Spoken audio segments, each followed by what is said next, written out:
It's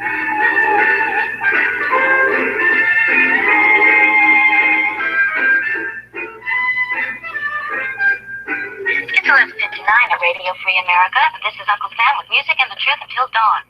Right now, I got a few words for some of our brothers and sisters in the occupied zone. The chair is against the wall. The chair is against the wall. John has a long mustache. John has a long mustache. It's 12 o'clock, Americans, another day closer to victory. And for all of you out there on or behind the lines, this is your song. And welcome everybody to our daily gun show. Come be live every weeknight at midnight Eastern, and we talk about guns for an hour. At least a couple of us do. Thanks, Gary, for being a regular, and Snob showing up tonight. Thank you.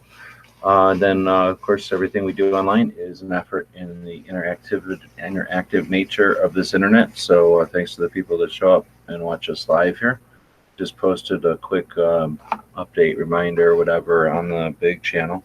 We'll see if anybody shows up from the other gun websites channel over there. Otherwise, I sent out a bunch of links to people, and it's Friday night, and I guess the weather's getting better or worse, depending on where you are. So, thanks, Gary, and thanks for Snob for jumping in. We got Snob jumping in from Oklahoma. Thanks for joining. Hey, thanks for having me. Enjoy it when I get to jump in. And then Gary jumping in after his show tonight. You had a good show? I did. Thanks for the invite. Always. Like I say, thanks for being a regular. I would not be doing the show if Gary wasn't here, because I don't have any interest in just going online live. I like having a daily show, but talk about motivations and shit. I have absolutely no motivation to just do a show for no reason. So I do appreciate you guys jumping in when you do, and the people that don't are going to be responsible for the show ending eventually. It'll probably just end on Monday. But tonight we did get a bunch of stuff at the Gear website store. So I figured I would say thanks to the purchases over there, the people that purchased over there, and do some giveaway stuff today, in addition to the free stuff that they'll get for ordering on Fridays. So for those that don't know, who haven't heard the show before, I guess on a Friday, I don't talk about it all the time. On Fridays, we have free patch Fridays at the Gear website store. And anytime anybody buys anything on Fridays with no minimum orders or anything, you get a free patch. And I probably should not do that without any kind of qualifications, because as I'm going through some of the purchases today, I am finding out that there's some things that I probably should figure out before I keep doing free patch Friday. So right now we have a bunch of stuff over there that we've been adding to the inventory. And I've been promoting it. I guess maybe Matt's been promoting his patch over there. So we did get quite a few orders today, and I'm opening them up, and I'm being distracted here as I look at them for the first time. There's a good one. There's another one. So a couple of these are going to be for Matt's patches, which is a fundraising effort for Matt, and we're happy to do it. But those don't bring in a lot of money for the store. So happy to get out patches for people. You'll get free patches with those. And good. I was afraid a lot of these were just going to be Every Second Matters patches, and actually very few of them are, so that's good. Yeah, so we had a lot of orders today, and brought in a couple $100. That's pretty cool. So that's going to help pay some bills and things. And whenever you buy multiple things, it just, we already have shipping factored in. So when you buy two things, basically we get to pocket the shipping. So that allows us to kind of buy extra stuff or pay for some of the extras, or anyway, we get to throw stuff in, and it's not costing anybody anything. So it's our way of saying thanks. And I guess we'll do some random stuff. What do you guys think? We haven't even a chance to say hey, so thanks again for jumping in. I don't know if anybody else is going to jump in. I guess midnights on Friday is not a good time for a live show. But what's been going on with y'all for the day or the week?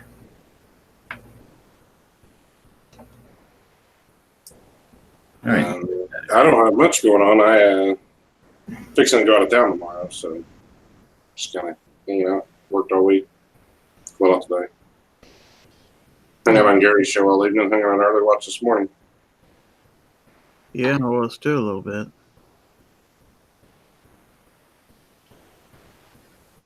Dead Horses Early Watch. Yep. So Pete is saying ordered a new patch, didn't even know about the Brace This one before. So the Brace This one was from 2015. One day we were doing a Friday chat. I forgot. I think back then Edge was probably doing his chats on the regular. And I started doing my live chats originally on Thursdays and then moved it to Wednesdays, I think, or something, and then eventually moved it to Fridays.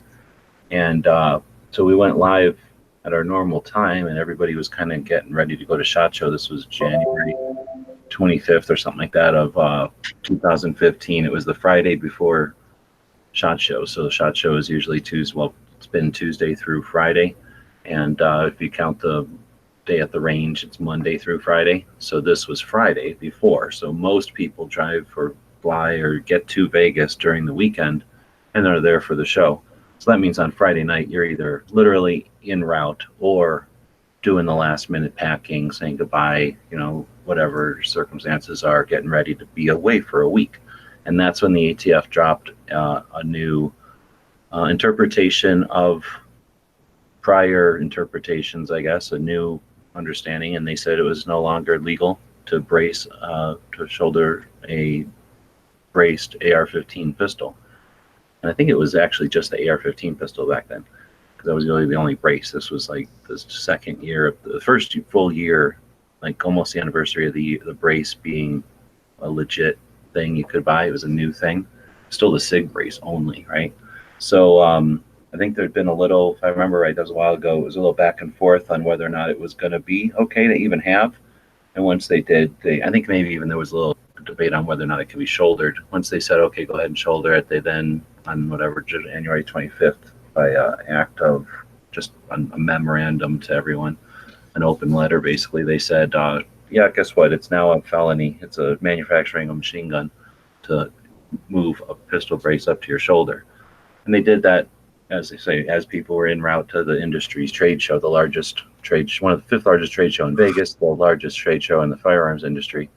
And that caused a bit of disruption. And people were concerned. We went live that night and then decided, since we drive to Vegas, we would just drive up later and go live all day Saturday for all the people that were en route or just discovering the news, at some, again, at the age of their travels. We just went live and let people jump in. Back then, in 2015, the live chats were kind of an interesting they weren't really, anyway, people knew the live chats. They weren't new.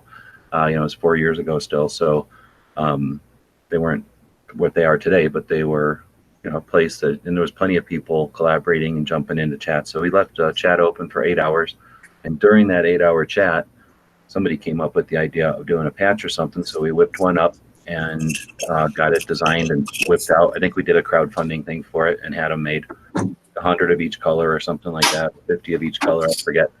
And it was just a way to, do his hashtag brace this, just a thing to do, an effort towards mobilizing people's frustration or turning it into something that we wouldn't forget, right?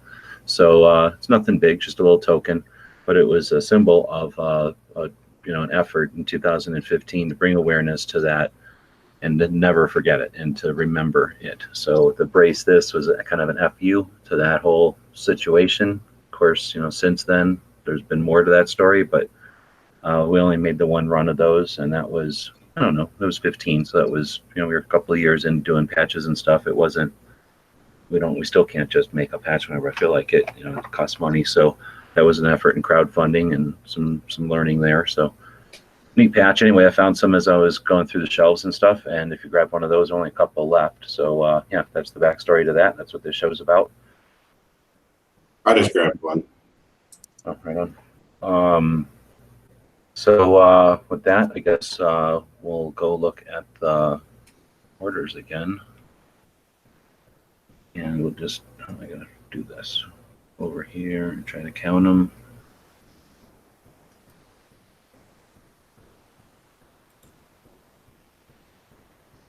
Will it tell me how many are clicked? You can only see 6 at a time. Hard to know if there's like 8 or 10 or.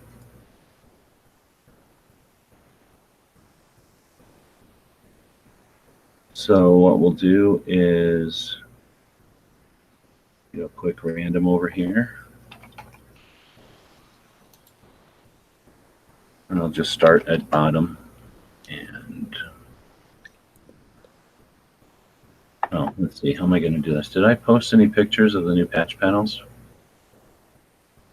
Yes, didn't I? Did you just do some recently? I think I just posted some the other day. They got like orange and black. I think those were patch panels. I think I remember seeing something you posted over the orange, but I don't know what it was. Yeah, there we go. All right, so oops, and boom. So from the bottom, it is blue steel out there. So you have blue steels out there, and then they'll be able to grab something if they want. Otherwise, thanks again to the people that are joining us live. But I'm about to am I screen sharing? I'm about to screen share, and we'll just jump over to Gun Channels and start digging into the news of the week. That's kind of the that's the wrong screen. That's the format I'm digging for Fridays.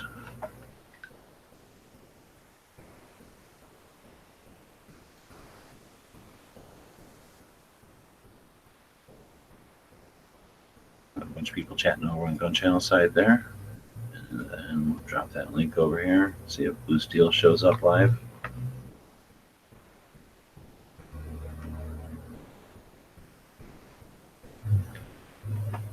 I was talking about the patch panels. Yeah, I pretty much bought some material, that carpet material, and made some patch panels, gave some away, and then put some in the store. And then got like enough to make like 2 more, maybe squares. And then you got to decide if it's worth buying more material. But yeah, that might be something we keep doing on the store. Give us some feedback. So we're going to go through on the main page of Gun Channels here. And if you scroll down as you log in, the first thing you see is this news feed. So we're going to scroll through the news feed and take a look at the last week, get an idea of what's been going on in the Gun Channels community. You guys have anything that stood out during the week for you? All the things that Snob posted, he posted quite a few.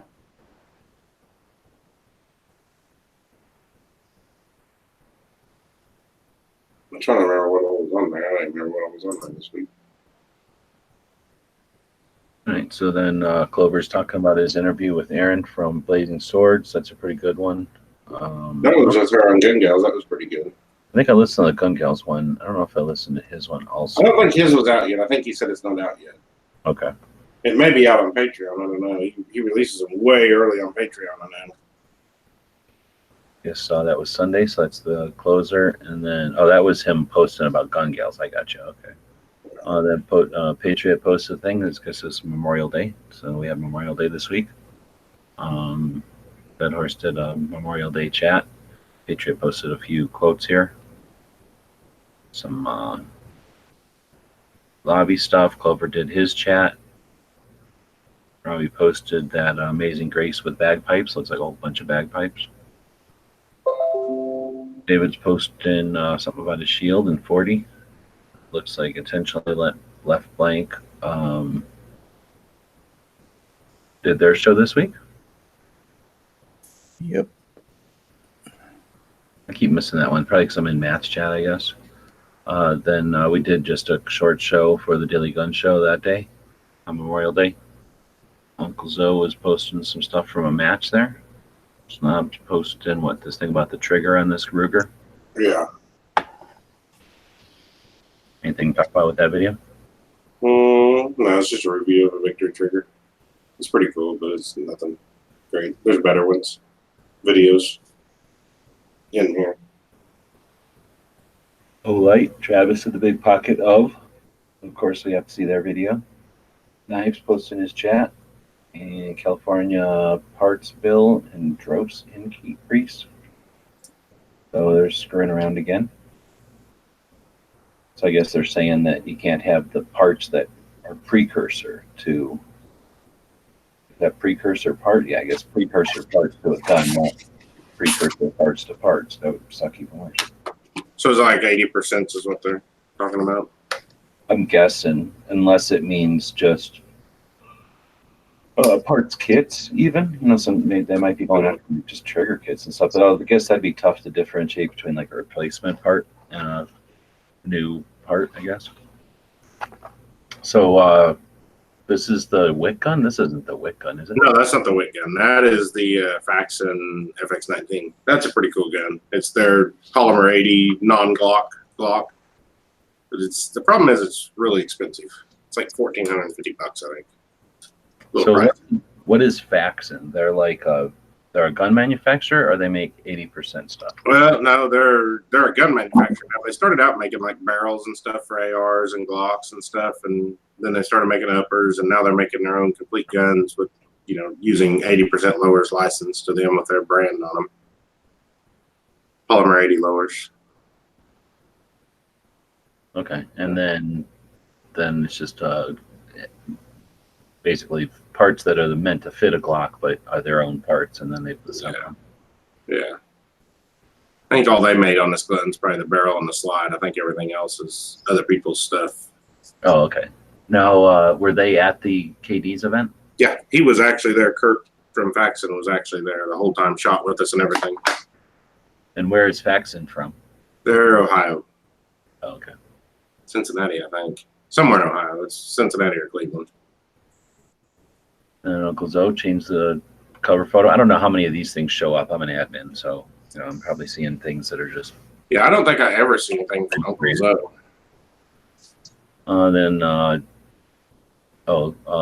Dragon Man's daughter posted a tour that I don't know how many people watch this, but that's like an hour and something minute tour of Dragon Man's museum, and that's his daughter doing it. So, it's got the same access as you would with the tour. It's just like she'll lag behind and take an extra look at something, and it's her dad, so she gets around a little bit, and really gives you a good idea of the museum. He did 2 tours on Memorial Day on Sunday, I can't think of a better way to have a Memorial Day than in Dragon Man's museum. You can kind of get the idea here that there's no glass, there's no nothing, just you're walking around, awesome stuff. So I posted that link. That would be cool to go there and see that. Did you guys get the link from the email or from Gun Channels? I got the link from the email. But it worked. Yeah. Refused to show up, I guess. Let's see, then Tactical Tuesday. Ghost he was just talking about home defense guns. I think that turned into like a 2-hour chat. Trying to get rid of the kittens, so I didn't have DGS that day. I guess Midnight's selling one of these law enforcement, what's the word? Mustache? No, I'm trying to think of like, what do you call it when you dress up like a cop? Role play? No, impersonation kits. He's selling impersonation kits. Well, they should come with some aviator sunglasses then. Well, he's cheap. All he's selling you is a piece of Velcro or something that he whittled into the shape of like a mustache. It's Midnight who's selling it, so it's not like a complete kit. And Dead Horse had early watch. Again, cool project. Working on having a morning show every morning. Something to listen to in the early hours, depending on what part of the country you're in. They run for a couple hours each morning usually. Looks like Patriot posted his patch. He's got all of them right. I think he just didn't know the Every Second Matters one right off the bat. But he said something about missing 2 of them. I didn't see him miss 2 of them.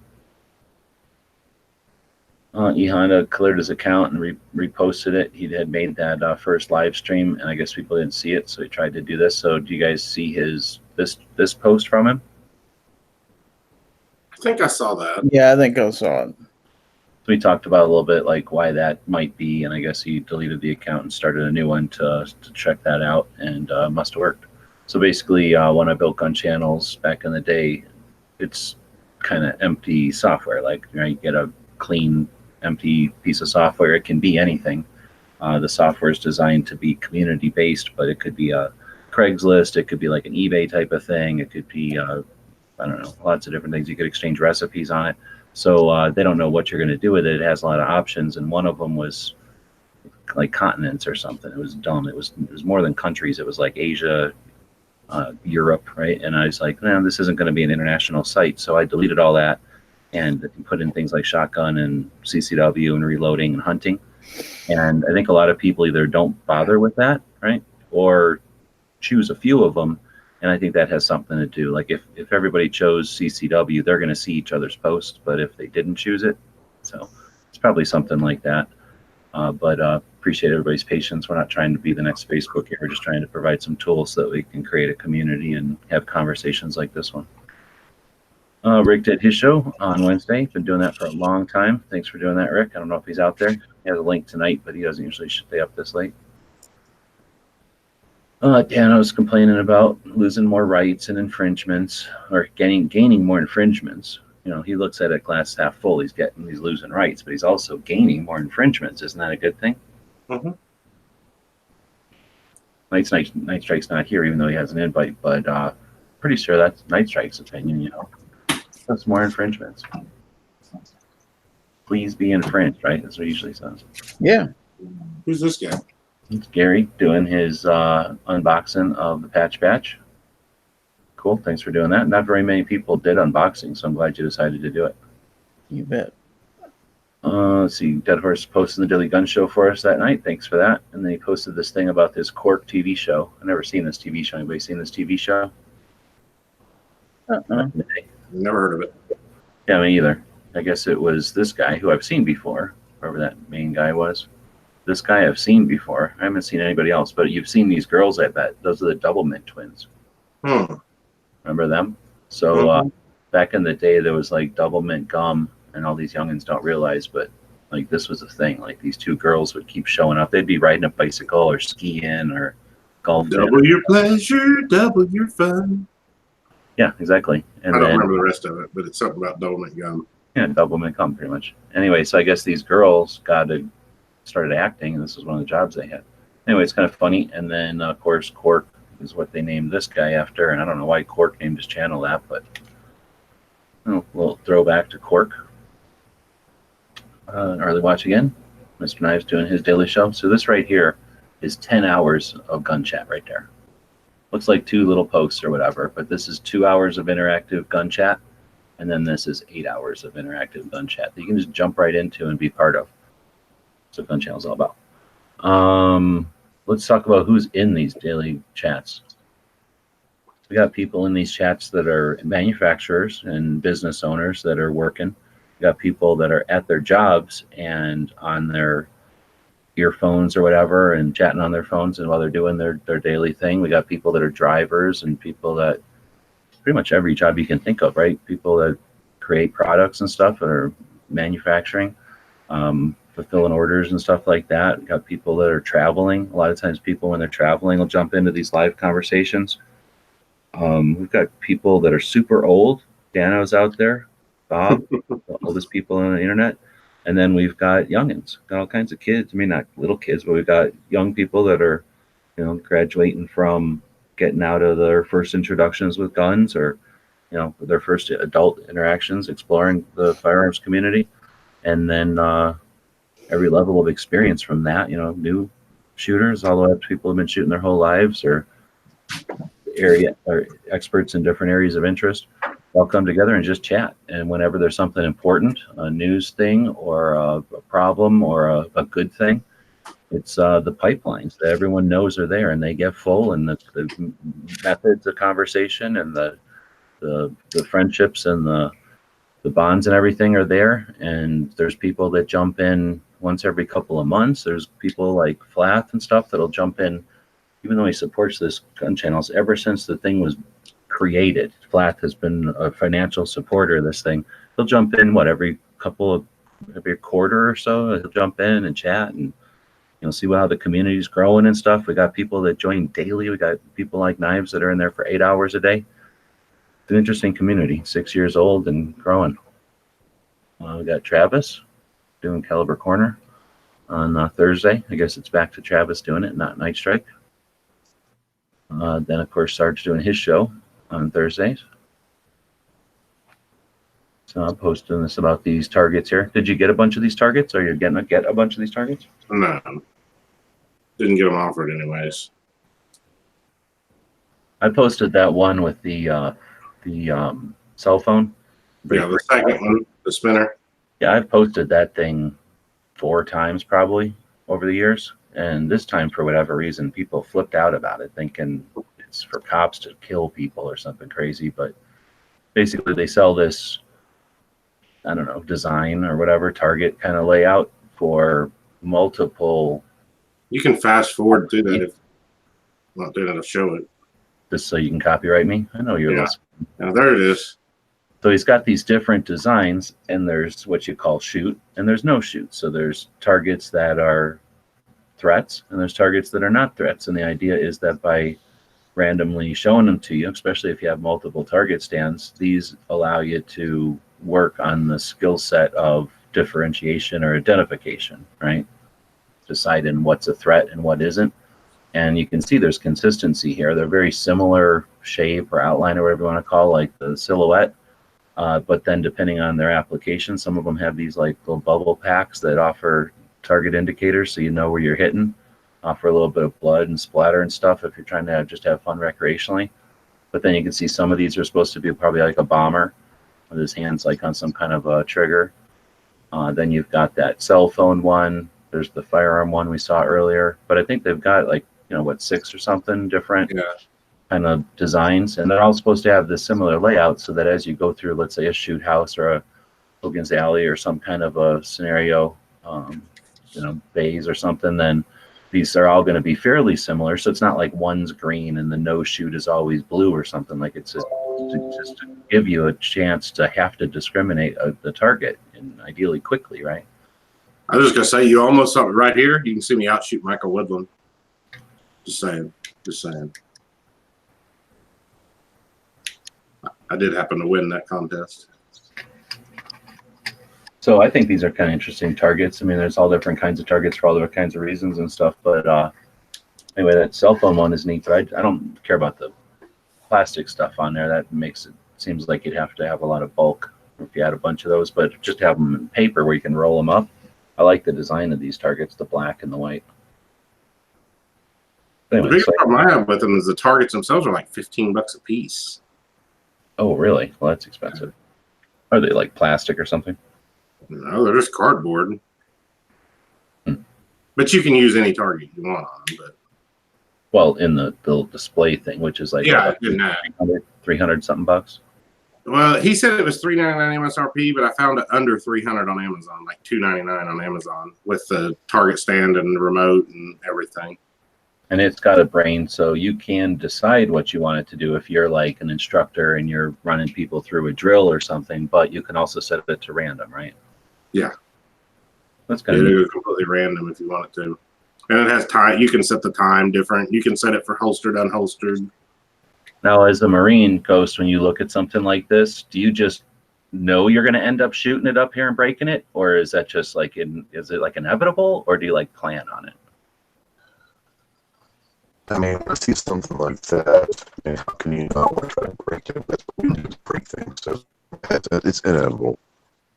I'm thinking like right around these corners, and I'm sure Marines are going to shoot a 308 into that corner to see what happens. Well, if you shoot that center part, you'd have it'd quit spinning on you, and then you just have all the time in the world to shoot it.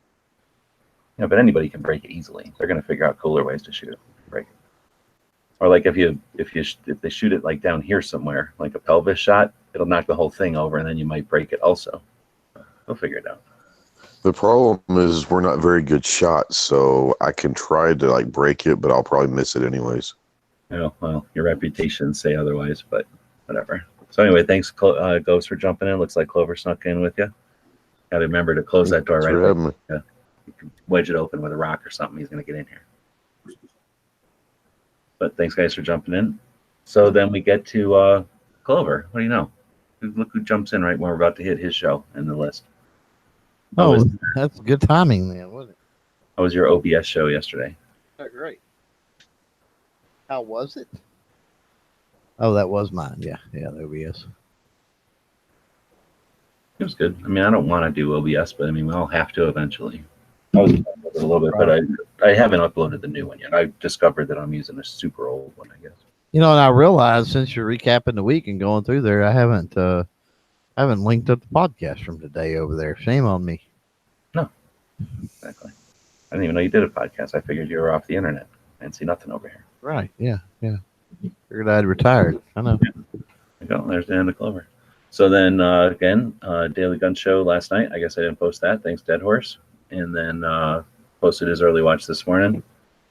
Salesforce says firearms can no longer be sold using certain whatever Salesforce. So I don't know what Salesforce is. That's some sort of gun shop or maybe store software. Salesforce sounds like some sort of software you use like in a register or in some sort of like. I've never heard I of it. think so. I don't know. Just doesn't sound real gunny, you know what I mean? It sounds more store-ish. Yeah. Yeah, I believe it is.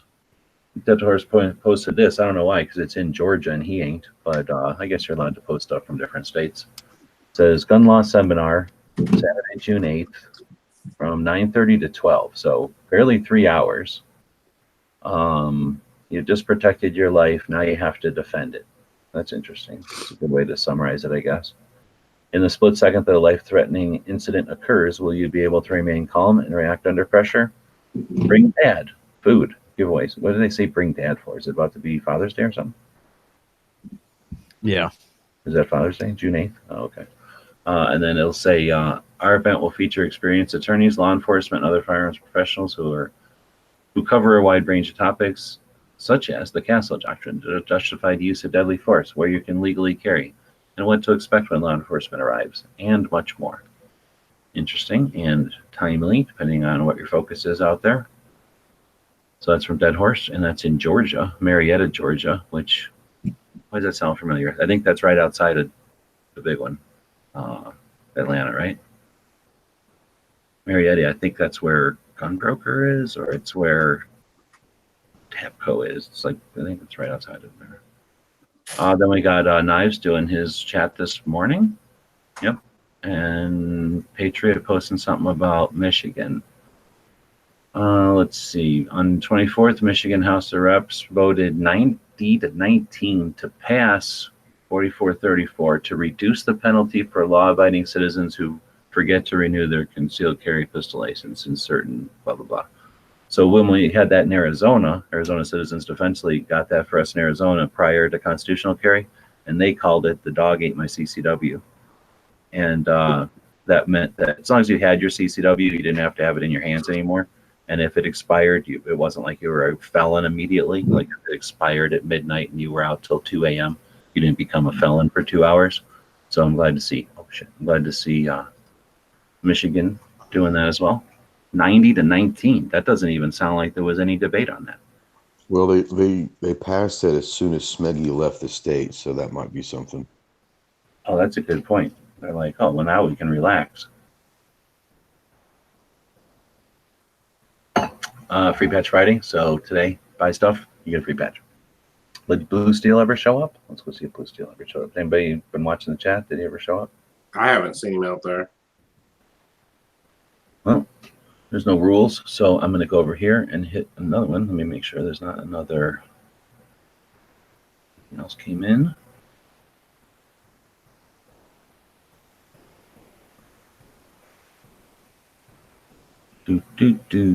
Oh, we did. Oh, shit. 2 more came in. Thanks, Ghost. Thanks, the other Marine, Patriot. And that means I got to flip this number, and then hit this number. And I'll do this one from the top since I did the other one from the bottom. And now we got 1, 2, 3, 4, 5. Pink. Is Pink out there? Pink's winning. I saw Pink earlier. Pink grabbed He was in here in Gary's.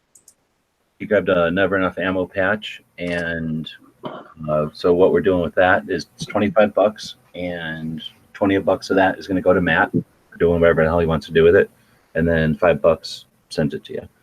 So thanks, Pink, and he'll be getting a free patch anyway. But if he's out there, we'll let him pick something out of the patch panels. He has a link to the chat ×2 also, so he might be working.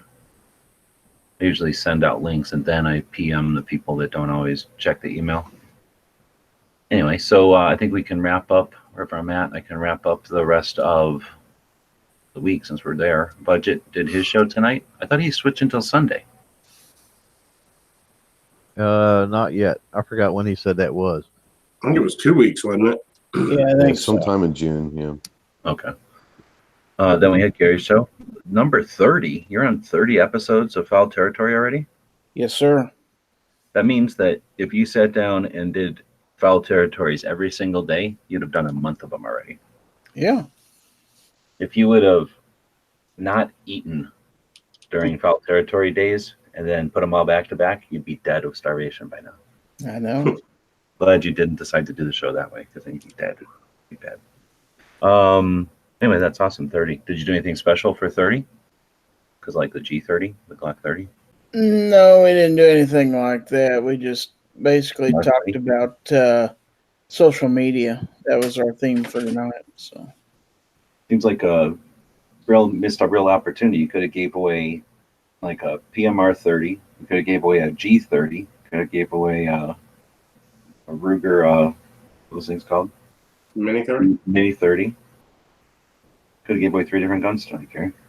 yeah, Snob would have kicked in a little bit to help finance it. We could have done that. Just get Travis in there. He's got Matt's credit card, so Okay. at Walmart, and you're good. All I had to run your show for a good 15 minutes. I mean, you're the one who knows about me. 15 minutes.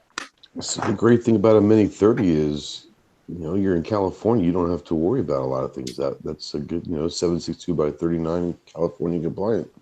And it's the state's happy because the gun barely works, so it's not like it's ever going to shoot your ground. That's even more true. But it's like having a single action or a bolt action. So Russ is passing on a bunch of old collectible shooting patches. So he's had a bunch of different guns in his collection. I don't know which ones he's still got or what, but I'm guessing some of these came with guns back in the day when, sewing something like this on a vest or a shooting jacket or something was the thing to do. And I don't know. I know a couple of you guys have purchased stuff like this at Wanamaker and that. Anybody seen these pics? He's got some, like I say, some really interesting stuff. Like if you're a Ruger fan, like man, those are some old Ruger patches. Really, Those are pretty cool. that'd make a neat patch panel. I've bought some of these at Wanamaker and got some from like some of this kind from Clover, and Mr. Wright sent me a couple of this size, and I can just you sew Velcro on them, put them on a band or a patch panel. So some stuff for sale over there. He's trying to it says in here he's trying to blah blah blah, need parts for a father-son race car project. So it looks like somebody's getting a race car. Oh, I thought he was raising money for a Mini 30. And then we have the Daily Gun Show, which is what you're listening to right now. So basically, this is passing the present. So now we're going into the future. So in the future, this dude posted this picture. Johnny posted this picture of this silhouette target with some holes in it. Clover Tack So will is the Daily eventually- Gun Show turned into a time machine? Well, this is the Daily Gun Show. We're in it right now, right? That's a fact. Like, we're in it. So that's when I posted it. So this is the Daily Gun Show. This hasn't even happened yet. And Clover will eventually, in the future, at some point, post this Gibbs Tactical interview. But that's like 2 or 3 maybe That's 4 just- minutes into the that's- future. Blew my mind right there. Wow. Costs a lot of money to have this feature at gun channels. Nobody really uses it, but It's the crystal ball feature. Yeah. now if people would use that effectively, post things like lottery numbers, we'd all be rich. But everybody's lazy. They don't do it. Or stock tips. Absolutely. All right, so that was the week in guns, and did Pink ever show up? I haven't seen him on the YouTubes yet. So you see, you can't even give nothing away, even when you're trying really hard, trying twice already. So I'll screen share again, and I'll go over here to the Instagrams. Oh, that's the wrong one. They'll go to this one, and let's see. So after the 2A patch batch, I guess, I had some extras. I took one 2A patch batch and stuck it into the giveaway panels, and then I had a couple extras. So there's like some dupes in here, some duplicates. But there's 6 panels. They're pretty much 4 of them are pretty full. I could probably shove a couple of patches in them, but still got a couple that have some room. So the people have been sending me patches, and I still acquire them, just going around and doing stuff. And if I go to a shop and they've got patches, I don't care where I'm at with money, I'll usually throw $50 at the shop to put them in for our Patreons and for stuff like this. So I says, while we're waiting here for Pink to show up, nothing. And nothing. We'll just give away something else so that we get somebody in here to actually get to participate in this. So let me go for what was the last one from the top, right? Boom. I'll do this one from the bottom. Damn it. 9 from the bottom. I do 9. It's easier to go from the top then, right? Oh, you know what? No.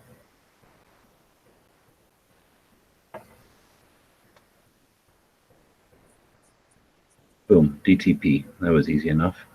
I think DT was in the gun channels chat earlier. Usually. So this is 6th order. Thank you very much. And you grabbed one of the gun channel's Orange Life sets. So had a couple of Every Second Matters patches made up in orange, right? Because we got this orange consistent contingency that's got their little subculture going. So I made some orange Every Second Matters, but I don't really want to sell those because I want to keep them sort of difficult to obtain, right? You can't just obtain them. You can't just go buy them. No reason other than have a little bit of fun with them. So sent out a bunch to people that are living the orange life, but I put a couple that are for sale in sets. So one of the sets is over on the Gear website store. Oh, look, I can screen capture and go over there. If you go to gun channels, if they're not all gone, there are these, and that's what DTP grabbed. So it's the Every Second Matters orange one that I talked about. It is this decal that has Orange Life hashtag on it, and then this gun channel's orange patch, which Pink gave me. So Pink had bought a bunch of those and gave me 3 of them back to do this with. So I did that, put them on the store. So DTP is over here, I'm guessing. Yep. So how are we going to do this? Why doesn't do it this way? Clover, why don't you give me a number between 1 and 10? 4. 4. And then Ghost, between 1 and 10? 6. And then Gizzard, between 1 and 10? 7. And then Snob, between 1 and 10. 1. So I'll just go back and forth with adding and subtracting. So 4 and 6 is 10, minus 3, or 7 is 3, plus 1 is 4. So it'll be the 4th patch panel for DTP. Boom, boom, boom.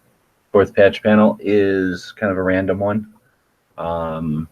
Yeah, completely random. It's got a little bit of everything on there. And we'll drop a link. I don't know, does this drop to this page? No, you'll have to go to the 4th panel over there.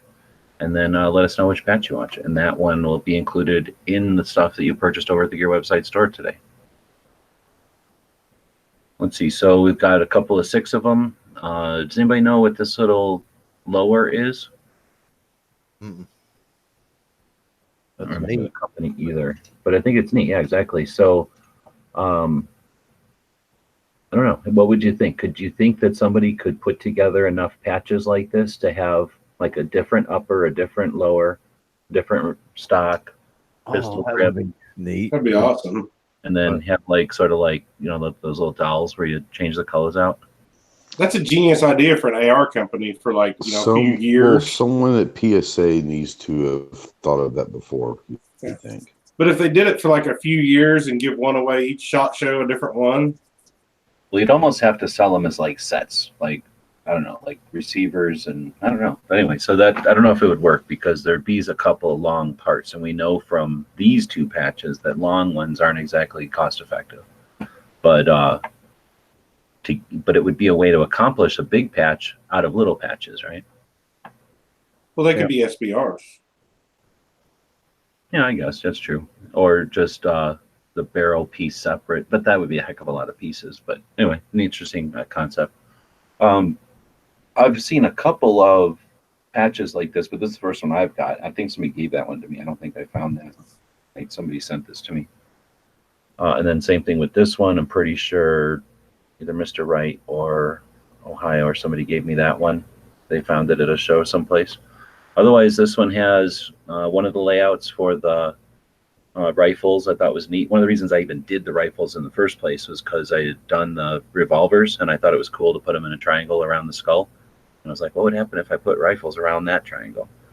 So it was neat, but they were too long to ship. Like Clover's fit in an envelope, as you all know. When you got yours, they fit in the envelope. These don't. They're too long. So this was a dumb idea. Even if you stick them diagonal in the envelope, they barely fit, and there's just too much potential for something to fall or get squished and to break the patch. And then I don't think there's really any difference on a patch panel. This one is still pretty long, right? Yeah. Otherwise, there's gun channels one on there. And you can kind of tell the white, when they're this white, they're just a plain old gun channels. When they're kind of a little yellower, then it's when they're glow in the dark. Then we got a Citizens Committee for the right to keep and bear arms, which is created in 1971 by Alan Gottlieb, his first organization he started when he was 24 years old. Then we got a FU Media that I just did one time, probably when I was sewing something black and had a little bit of extra space, so I whipped those things out to not, cheap. I don't want to waste the material. A couple of the Arizona State shapes, which I thought were clever, but nobody ever really buys these, so they were a bad idea. But I guess we'd all be rich if we only had great ideas, right? That's our first patch, or one of our first patches ever, was this Arizona flag. Got one of those on there. Very few of those left in any kind of inventories anywhere. And then there might be some at some of the stores that we sent out inventory to if they never sold them. Then our little mini revolver, which a lot of people think is a North American Arms, but it isn't. So if anybody knows what that actually is, maybe you'll win something tonight. And then a little one-off patch that you're never going to be able to get because that takes like 2 hours to sew. And that was a proof of concept to do one of the Old West gun cards, right? So I tried to sew out the knuckle duster, well, it's really a revolver more than a Derringer, right? Literally a revolver, just no barrel. But yeah, that takes forever to sew. I don't even know why I put it on there. I should have kept it, but that's on there too. So anyway, the way this works is whenever DTP finds this and says which one he wants, so I'll go with the orange ammo placard. There's no orange ammo placard. What are you talking about? Wait, he's supposed to be on 4, right? I'm looking at the wrong one. He's supposed to be on 4. So yeah, he's grabbing this 1.4C. Does anybody know what that is?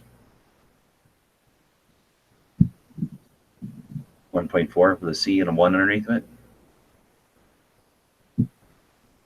There. Nobody's in live anymore. I guess it means we don't know. I think I'm alive. That is a what you had put on the sticker that they'll put on a crate whenever it goes into transport, railroad or highway, ships, I suppose.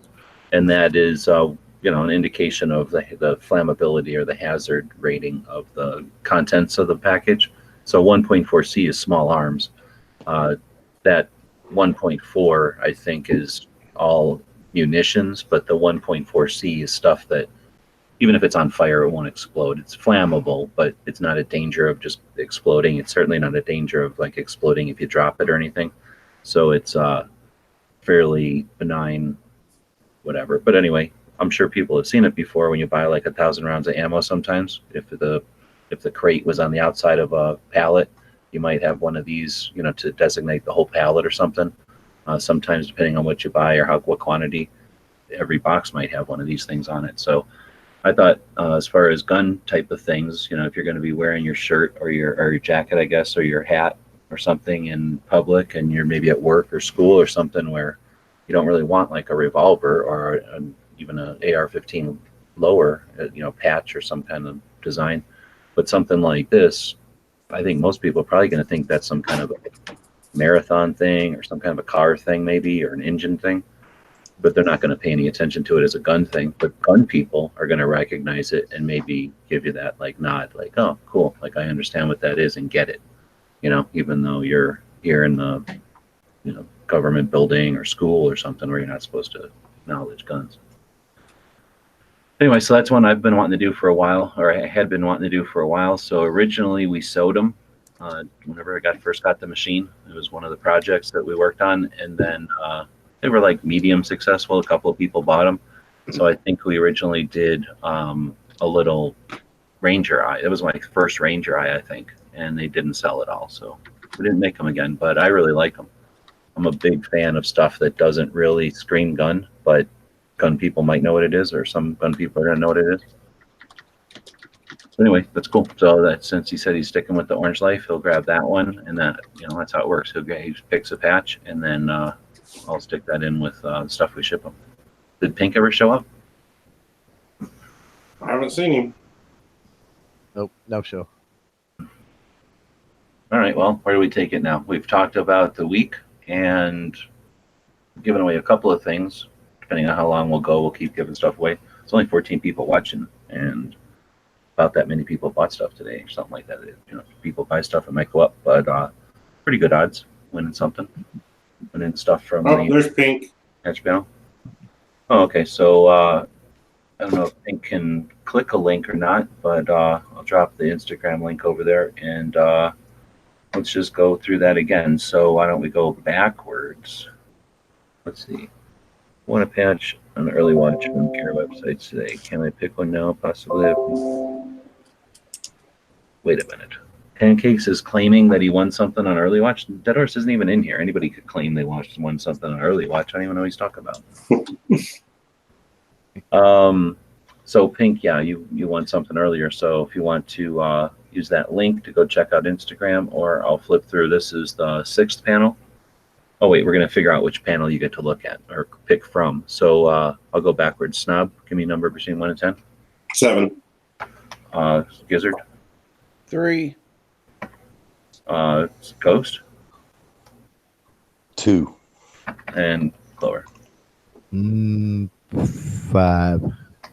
So do the same thing. 7 plus 3 is 10. Minus 2 is 8. Plus 5 is 13. And what the hell? That did not work.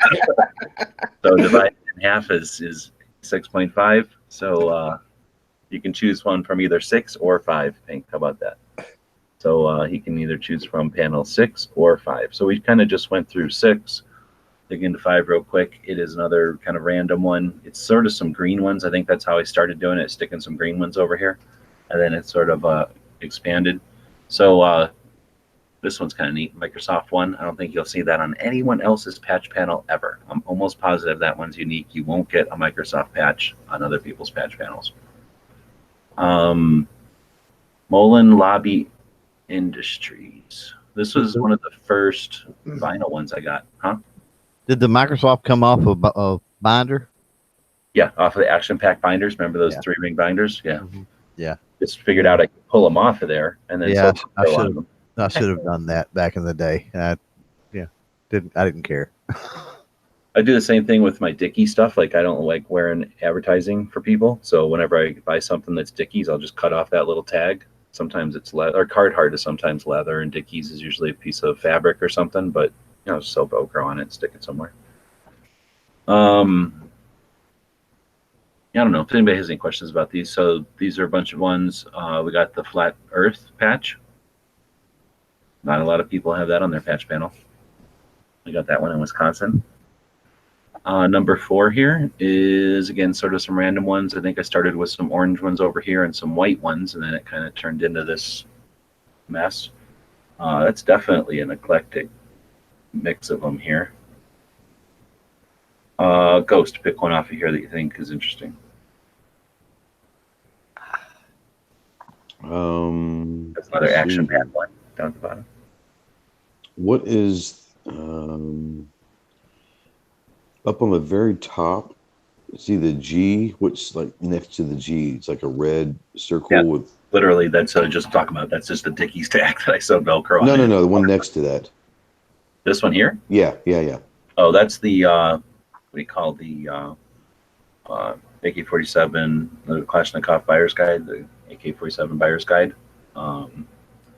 Project that I'd like to have more time to do. Back when I still played around on the internet and just played show and tell and did gun stuff, right? I had these dreams of like creating the ultimate Kalashnikov resource. It's what I was getting at. That image that's right there.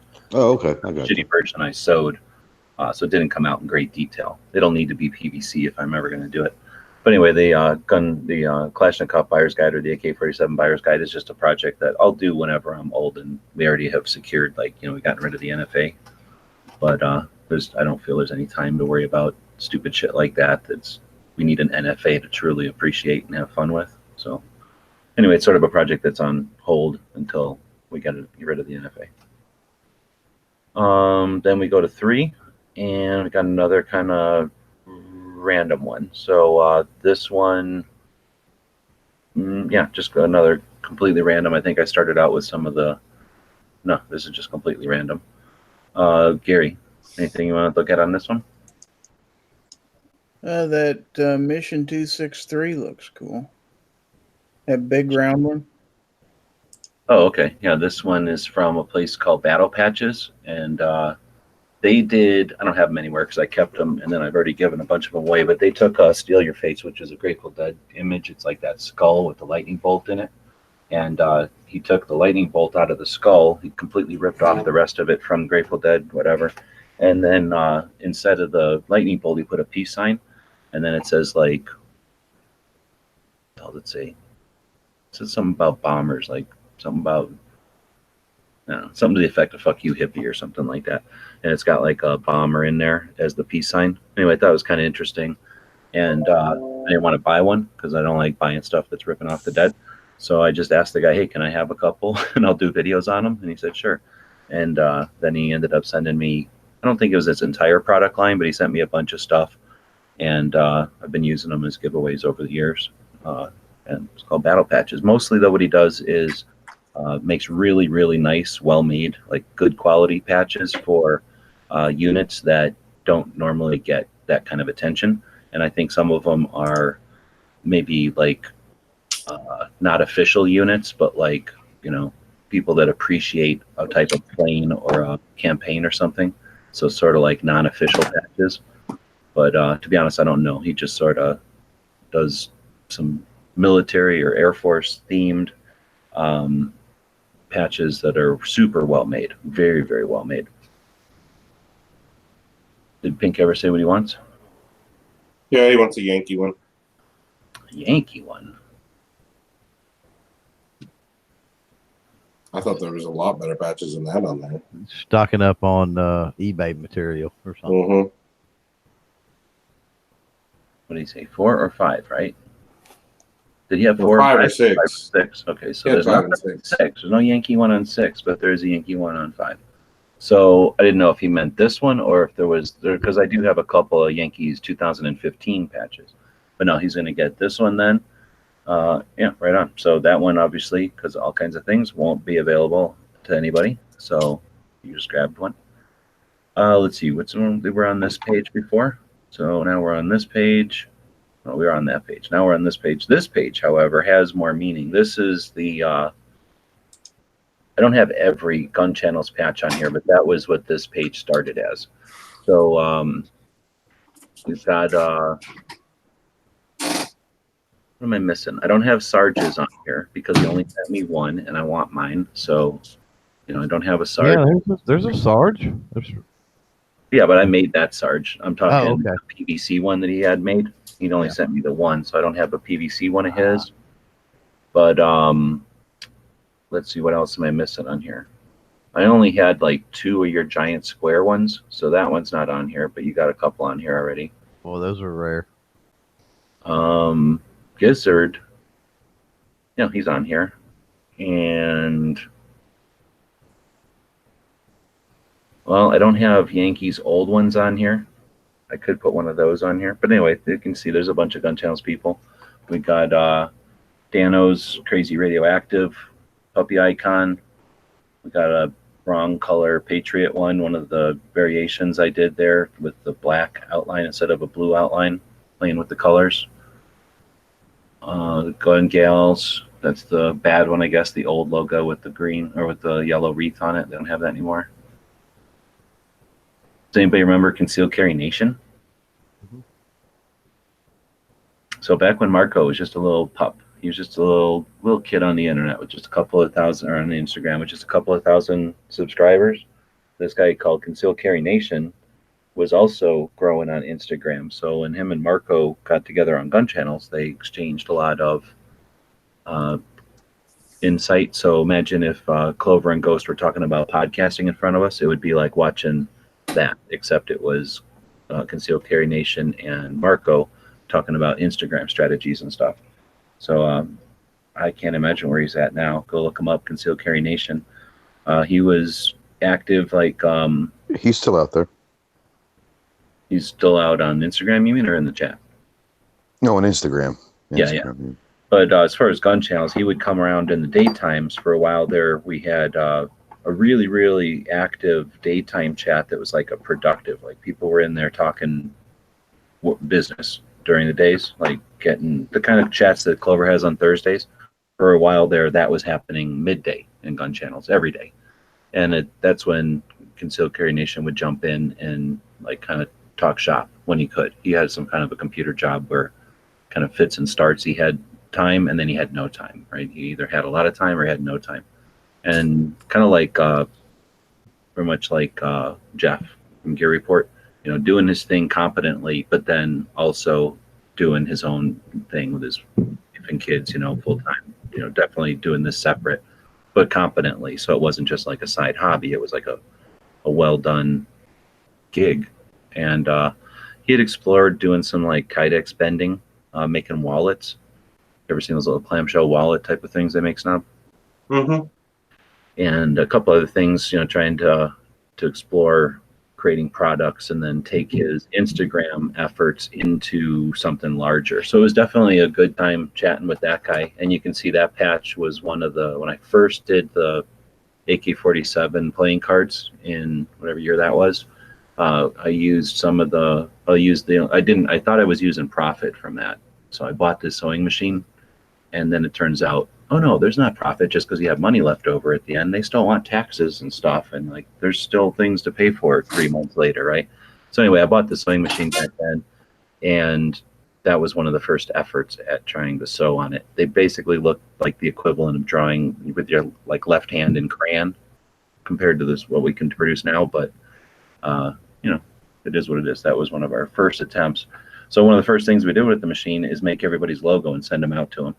And that was one of the screw ups. I usually keep the screw ups for myself. So there's probably some errors in the text or something on that one. Anyway, that's this one. Like I said, there's a bunch of gun channels. I got Tony's on here. You know what I don't have on here? I got 2A Fund and I got the Artisan Tony one. Which other one am I missing? That could be a question for the chat. So we'll see who the first one to tell us which Artisan Tony patch is missing from this panel. Anyone? You can play in here if you want. Yeah. No. The Project Cricket or whatever. I don't remember the name of it. Oh yeah. No, he never did a patch for that. Oh, okay. That was a patchless. Not Tony Simon, Artisan Tony. 2A for E is Tony Simon. There are more than one person named Tony in the Second Amendment. There's two. Come on. There's two of them. No, which Tony was missing would also be wrong because Tony Simons is right there. It's this little tiny patch right here. I haven't talked to Tony since. I think he's pissed. He hasn't talked to me since he got those patches. I'd be like, biggest pound for pound firearms instructor in the country, and you give me the smallest pound for pound ounce fucking patch on the planet? Can't even see it.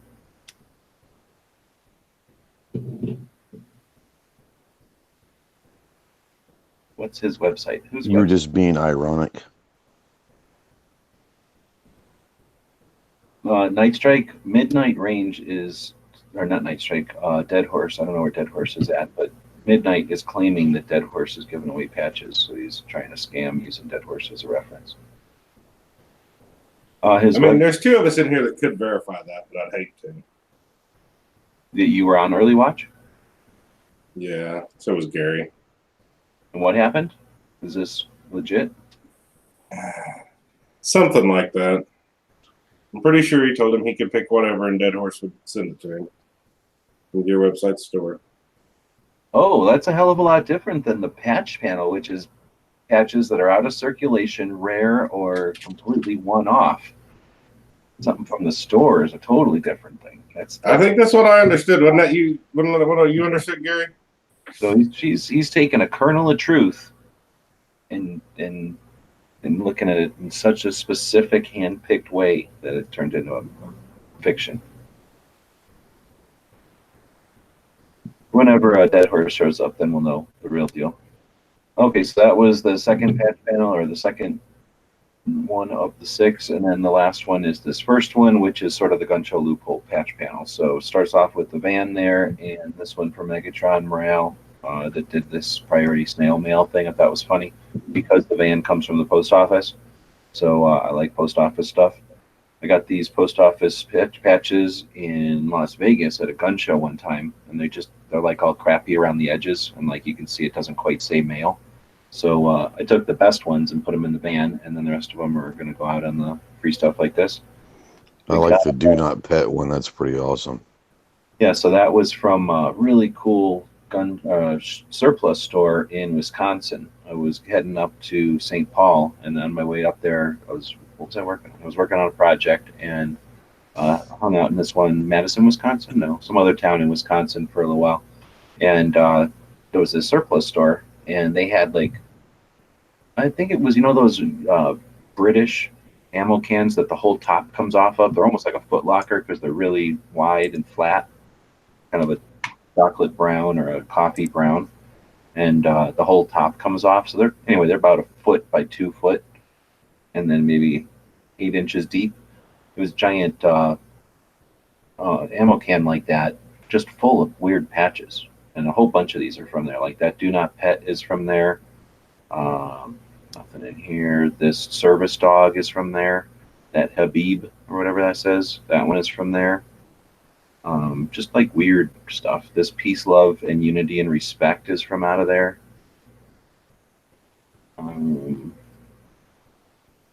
So yeah, I just picked weird ones that were. There's some other orange. That weird leprechaun one, that must have been in there too, right? Which one? There's a weird leprechaun right there. Yeah, that's probably in that can, wasn't it? Lucky Charms. When you buy a box of Lucky Charms, there'll be like a toy floating around in there. Yeah, exactly. Yep. That one that way. So it's got a bunch of sugar and stuff on it. Oh, anyway, all the rest of the stuff is from, except for these. These are from Mil-Spec Monkey, but that one's got a gear on it, and I think it's cool because I like the van, or fits with the van. And this is just a Monkey patch. But I've met Monkey a few times at places, so it's kind of like I met him on the tour. Otherwise, that's a bunch of stuff from places we visited on the tour, or has something to do with the tour. And we're going to go see if anybody knows which patch is missing from the patch panel from Artisan Tony. So looks like Pink was the first one to know it's the Repeal Gun Laws project that whole nother bunch of gossip about.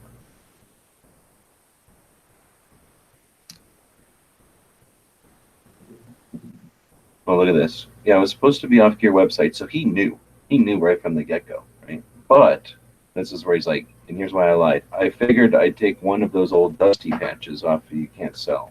It's a favor. So he's trying to scam his way into getting a one-off limited edition patch that people have to work for. Other people are working hard for. He just wants to walk right into early watch. And... All right, so I guess that's Pink. So how are we going to figure out this one? Pink can just have whatever patch he wants off of any patch panel because he's Pink. That's how that works.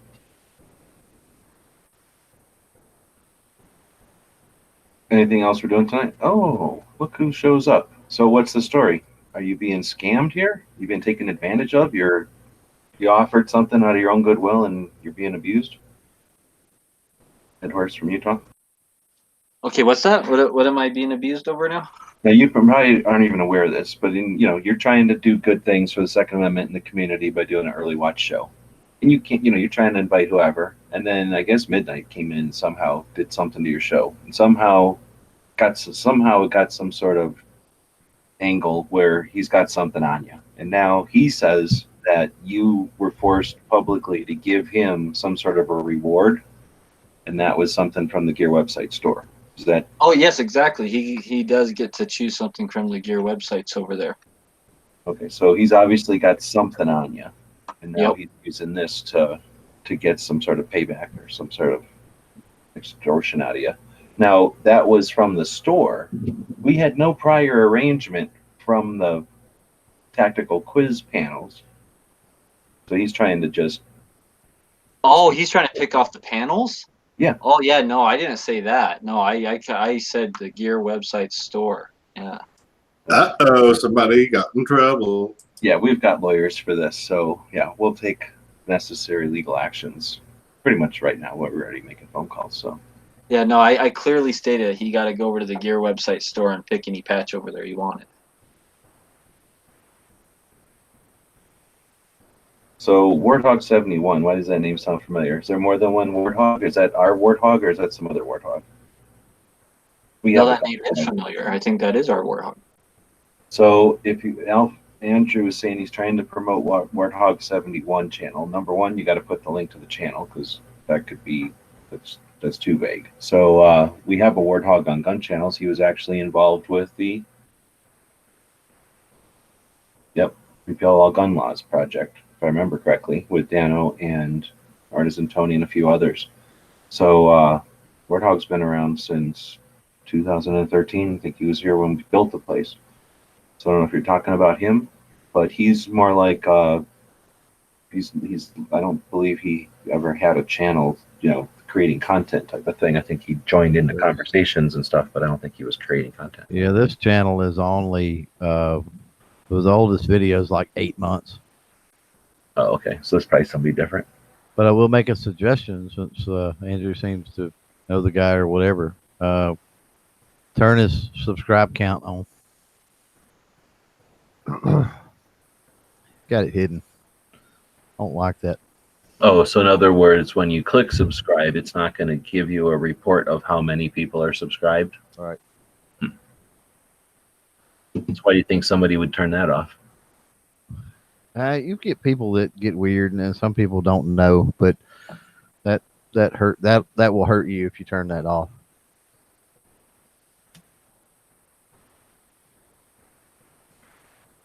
Just because people like to see. If you're small, then they're like, "Hey, I'm helping," and if you're big, it's, "Hey, I'm jumping on the bandwagon." You know what I mean? Mm-hmm. It's doesn't make a difference one way or another whether you're a big or a small channel. It's just that you're putting that information out there. You're not hiding stuff.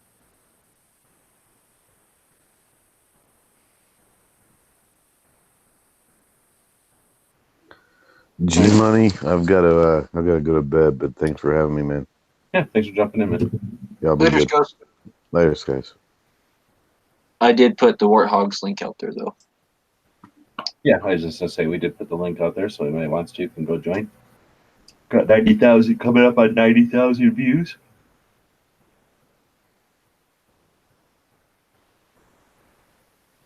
All right, I think I finally got back to my chat, and there's a bunch of freaking ads.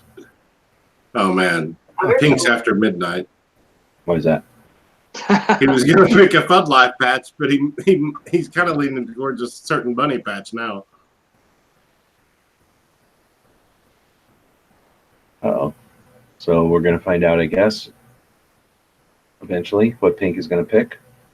He's got a wild card. He can pick from any panel. You could literally hand pick. And yes, you can punitively pick, right? You could pick one and then just not even put it on your own patch panel. Just like put it in a drawer, just so that somebody else can't own it. Even if you hate AK-47s, you can pick that. Which one is Midnight even talking about? Is there a AK? I think on panel 1, there's a... Oh, okay, there's an AK Pro 1 on there. the second one. All right, so anything else tonight? Industry? Anything from the, we were looking at the, the news feed from gun channels. Anything else that a show or anything this week brings to mind worth chatting? Wrap up the week kind of thing? Gizzard Gary's show on Sunday. Yep. The one from last Sunday? Or are you talking like you're promoting next Sundays? Yeah, I'm promoting this Sunday. Okay. Doesn't have to do with the industry. Oh. Well, I guess I was shitty. Every second matters. In a poor way, I was True. saying, was there anything last week or any shows last week that stood out? I was not saying it well, but that's what I was trying to say is like, did you see anything this last week that was worth mentioning? I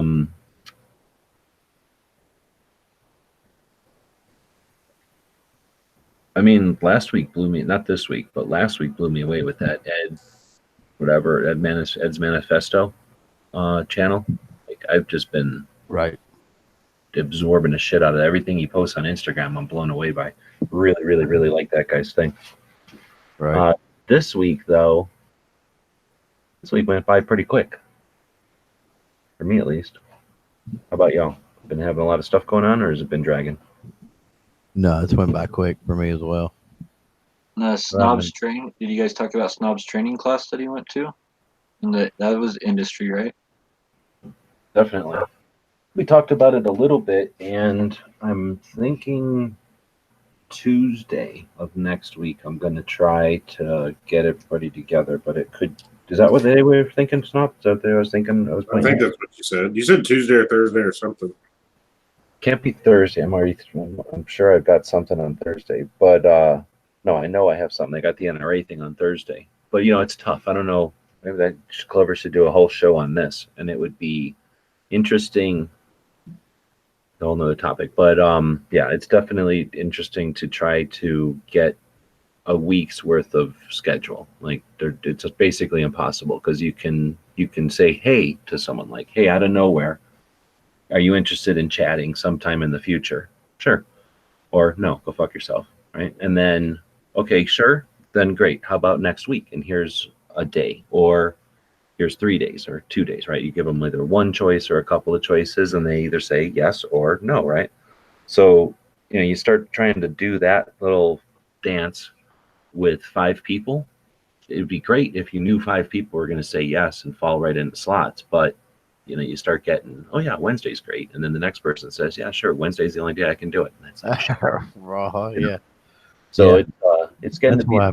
trouble, and it's not like it's getting any easier, because even completely having the perfect system down to keep track and to monitor and to double check and to be ready, and if you had everything in place, you've got to deal with 5 other people's lives. There's no way to project. You can't anticipate or control any of that. So definitely been an issue, or it's been a challenge. You see why I am enjoying my produced format, correct? Yeah, and I mean, I end up doing them at the same time every day, but I won't be going forward, because I've told people from the beginning, like, I don't really care what time. Like, here's the time to start at, But people have been up till now like, oh yeah, that time works fine. But every once in a while, like, I have a couple of people that are like, oh no, that time won't work. And I'm like, I don't care. The time was just a target, not an important thing. But yeah, just even getting people for a day is bad enough, let alone a specific time where you were doing it. The show is at this time, so please show up at this time, because it doesn't do me any good for a live show for you to be able to show up half an hour later, even an hour later, or half an hour later, whatever, right? Yeah. Mm-hmm. So yeah, it's tough enough when I can be fairly flexible. In fact, I can be ultimately flexible, because literally, whenever I approach somebody, I'm like, can you do something, period. And then I've got people, this is the difficult part. I was going to say a minute ago that it might be interesting to have a show on just scheduling stuff. But instead of just a bunch of people who don't know how to do it, I think it'd be interesting to have people on who are experts at it, who have already done it for a long time and have strategies and stuff, instead of just talking about ways that we don't know how to do it. But like somebody like a Cheryl Todd, just having her on to talk about scheduling would be pretty neat. Or Maj, can you imagine that Maj with Black Guns Matter, how much stuff he gets requested to do, what he needs to do, the various levels of strategy he's got to be playing for different levels of his project. Mm-hmm. Right. So anyhow, industry, we talked about Snob's thing a bit. Did you guys talk about Brownells? Well, hold on. I was going to say we talked about it a bit, but we are talking about it on. I'm going to try to get us to talk about it on Tuesday. Now, what do you mean about Brownells? What's that? Well, I was going to say to finish that, whatever. We're going to try to get everybody from KD's event together next Tuesday and have a specific. And I'm going to try to do 2 hours if people can do it, because you get more than 3 or 4 people in a chat and you do it in an hour, nobody really gets to say anything. You just start a bunch of things or you talk about one topic and that's it. So I'm gonna try to do like a 2 hour, because there's a lot to talk about. Holy shit, is there a lot to talk about? Anyway, that finishes that. What are you talking about, Brownells? So Pete Brownell stepped down from the board of directors of the NRA. Yeah, 2 years ago. Yeah. Well, no, I just heard about the story today. Yeah, He stepped down from president. I was thinking president. Okay, I'm sorry. Board of directors. Okay. Yeah.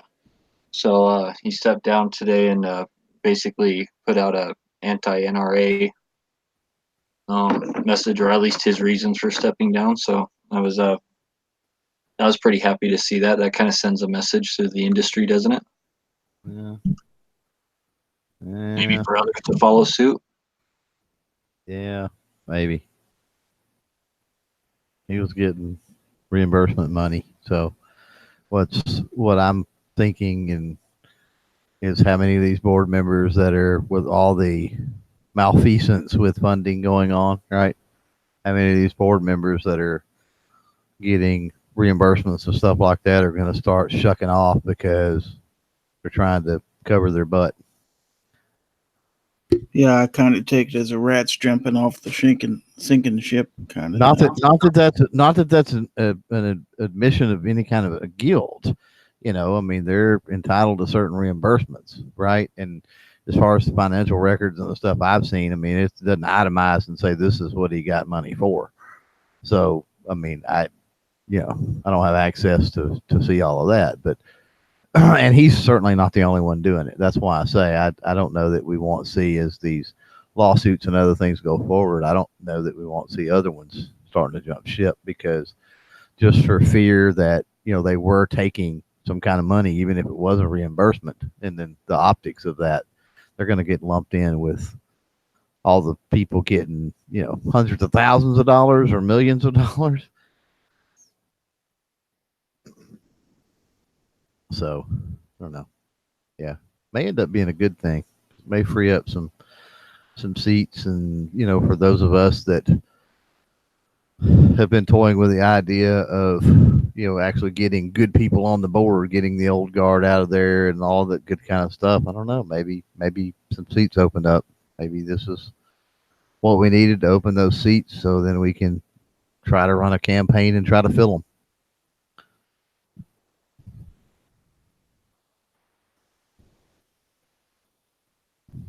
Kill the chat with NRA talk. Thanks a lot, Dead Horse.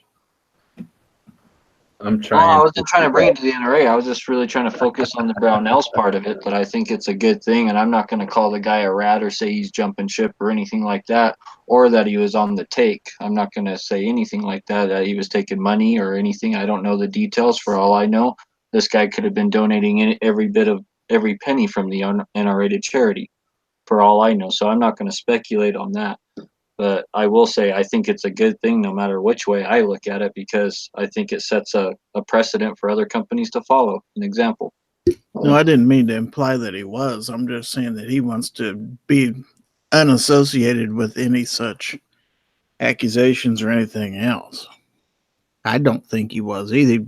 Don't strike me as that kind of guy. Yeah, I don't either. But I mean, if we're going to put information out there, we need to put factual, correct information out there and make sure everybody knows the score. Otherwise, it's Pete Brownell, has stepped down, and then next week these lawsuits hit. They subpoena records, and then they put Pete Brownell's name along with a bunch of other board members in that, saying that he. Well, that's speculation right there. That's exactly what you're doing, is speculating by saying. And then you've got what? I'm not speculating anything. I've seen the numbers. I have the. You're including his name in something that hasn't even happened yet. Have you seen his name? Have you seen the numbers with his name? Have you seen anything tied with him? Money that was given to him, get paid to him? Yes, I've seen that. Yes, I have. No, as far as the allegations of improper use of funds and these No, actual allegations. that's what I'm saying. No, but I mean, it's important to note that, is it not? Well, I just don't think it makes the guy a bad guy or anything just because, you It know, doesn't make the. I'm not saying it does, but what happens when everybody you don't tell everybody this because there's multiple board members. He's not the only one. Ted Nugent's right there with them. Marion Hammer's right there with them. You know, there's bunches of them that have taken money for, whatever the case may be. Some of it's reimbursement. Some of it was actual speaking fees and weird stuff like that. Which that really reimbursements doesn't really fall under the category of any type of misappropriation of funding. But if you start talking about speaking fees for that the NRA is paying for these board of directors and appearance fees and weird things like that, that certainly could, right? So it's important to make that note. That way, in the future, even if he's wrongly brought into the suit, that everybody at least knows, oh, well, yeah, we know that we already know that, some money went to him. So, okay, we understand. Where are you guys hearing that? I guess I missed that part. Where do you guys get the part that Pete Brownell received money from NRA? You can go through the NRA. You can get the NRA's financials. So is it like payoff, like an inappropriate amount of money, or was it like No. What I've seen was, and it was in the thousands of dollars. But I mean, for Pete Brownell, that's nothing, right? That's what I'm saying. He's not the worst. That you'd influence. He's not the Brownells without like what tens of millions. Like he would. I can't imagine him being bought for less than $1 million. He's probably. I mean, assuming. Yeah. I mean, yeah. He's probably not even aware of thousands of dollars that was sent his way. Who knows? And I'm not throwing down any accusations. But when Home Dude's name's on a paper receiving money from the NRA, that's a fact. That's not an accusation. All right. And then you've got, like I said, for example, your biggies are like Marion Hammer and Ted Nugent with these speaking fees and engagement fees and different things like that. Where is this list then? I guess I need to see this list. I've never seen anything that had like itemized who gets paid by the NRA thing. Yeah, I can get it. Is that like an article that somebody did some research, or is this like an NRA? That's other board members that can get it for you. Yeah. Oh, it's like internal stuff. It's not like a public document or anything, like an article that was written. I don't think it's out there public, but it's not private information. Okay. So it's like the kind of thing like members for darn sure or members for darn sure can see it. That's what I'm saying. So it's like one of the member documents. You just have to take the time to deep dig through it and find them. Yeah. Okay. But that gets into the whole thing of, well, I'm not a member. Screw them, whatever. Well, I mean, good luck. Oh, it doesn't matter if you're not a member. There's the internet. I mean, yeah. Well, it's true if somebody can get it and then post it or whatever. Sure. In fact, I'm not aware of anything on the NRA's website that you had to log in as a member, other than maybe their insurance or like specific, your own account info. You don't really need to log in on their website. Pretty much everything's available to the, any visitor. Yeah. So anyway, that came from what started all of this NRA chat. Was it about, you were saying about Brownells? So this is new news as of today, yesterday, Wednesday. Yeah. What are we talking? Yesterday, I believe. Okay. And then, and you're saying that the news, Patriot also has a link if he wants to jump in. I'll send another one to a budget, or if somebody wants, well, I'll just do it. The news was about Brownell stepping down. I'm sure he didn't say nothing about money or anything. He was just probably saying, or you guys can tell me what he said, but then you guys are speculating that why he might have done that move. What is the news? Like, was it a press release, or was it just the reporting that he had done something and the result was he's gone? He said, "It's been an honor to serve the 5 million members of the NRA, and I will continue standing side by side with the millions of Americans who care deeply about defending the Second Amendment." Okay, so he just did a short and sweet, just to set the record, just so it's on the record. I'm out of the NRA. Yeah, he made it out. The stuff I've seen, well, it was reports I've seen. It wasn't direct quotes. Was that it was more of, I need to focus on my business and my family type situation. So sort of like what he did when he quit being in the presidency. Yeah. In other words, the Down too. The NRA sucks, and so I'm leaving. But I'm going to tell you this, wink, wink. So then, canary in the coal mine. Is he an indicator that it's about to fall apart, and he's just the first or most? Well, that's my. I mean, we're talking theories here. Not. I'm not judge, jury, and executioner, anybody at this point. But yeah, I mean, that was part of what the theory I brought up was. This. The whole thing is misappropriation of money. So.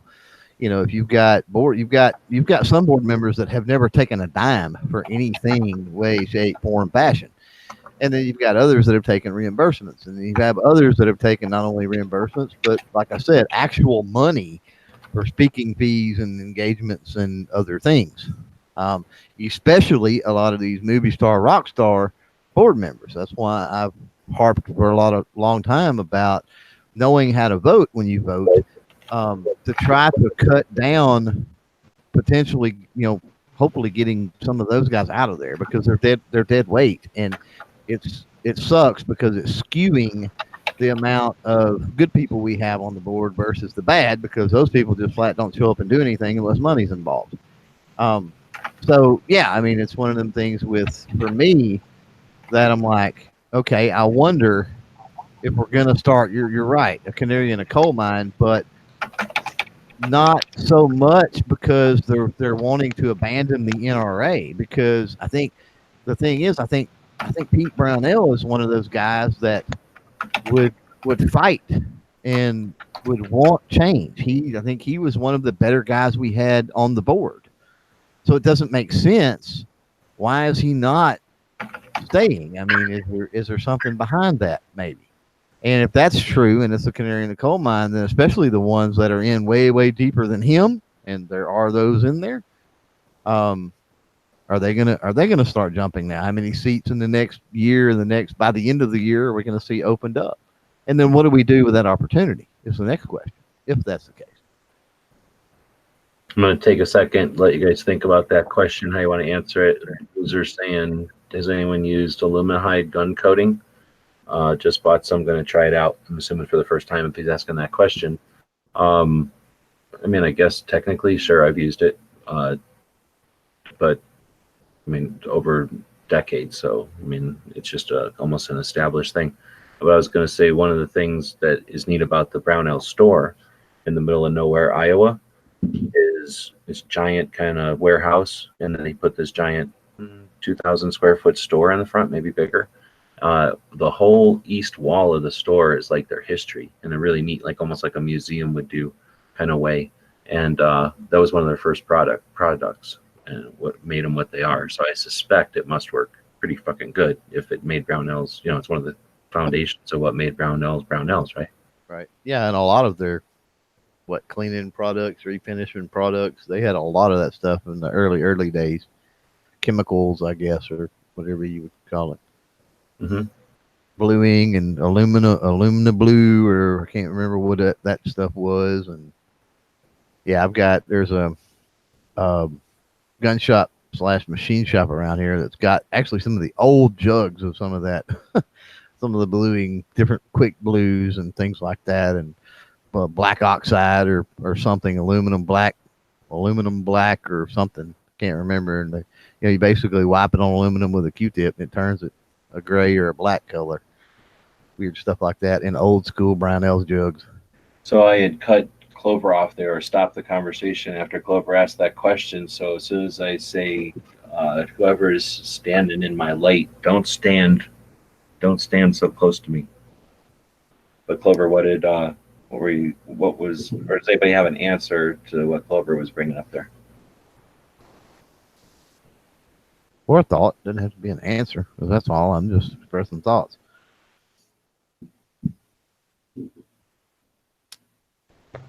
I would be very surprised if Pete Brownell is the last. And I really have nothing factual to base that on, just a gut feeling. But Pete Brownell has been part of the board for a good long time. And he's been a prominent member of the NRA for a good long time. And I think that this may be that canary starting to choke a little bit.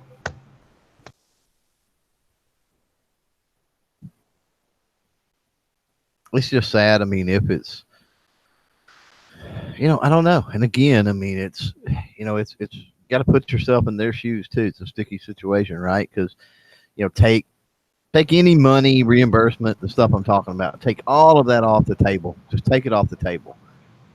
It's still with the things going on with the NRA, and the power that the NRA wields and everything, still, it's one of those situations where do you want to leave the board and make a big speech when you leave that screw the NRA, it's crooked, it's corrupt, it's this person's bad, that person's bad.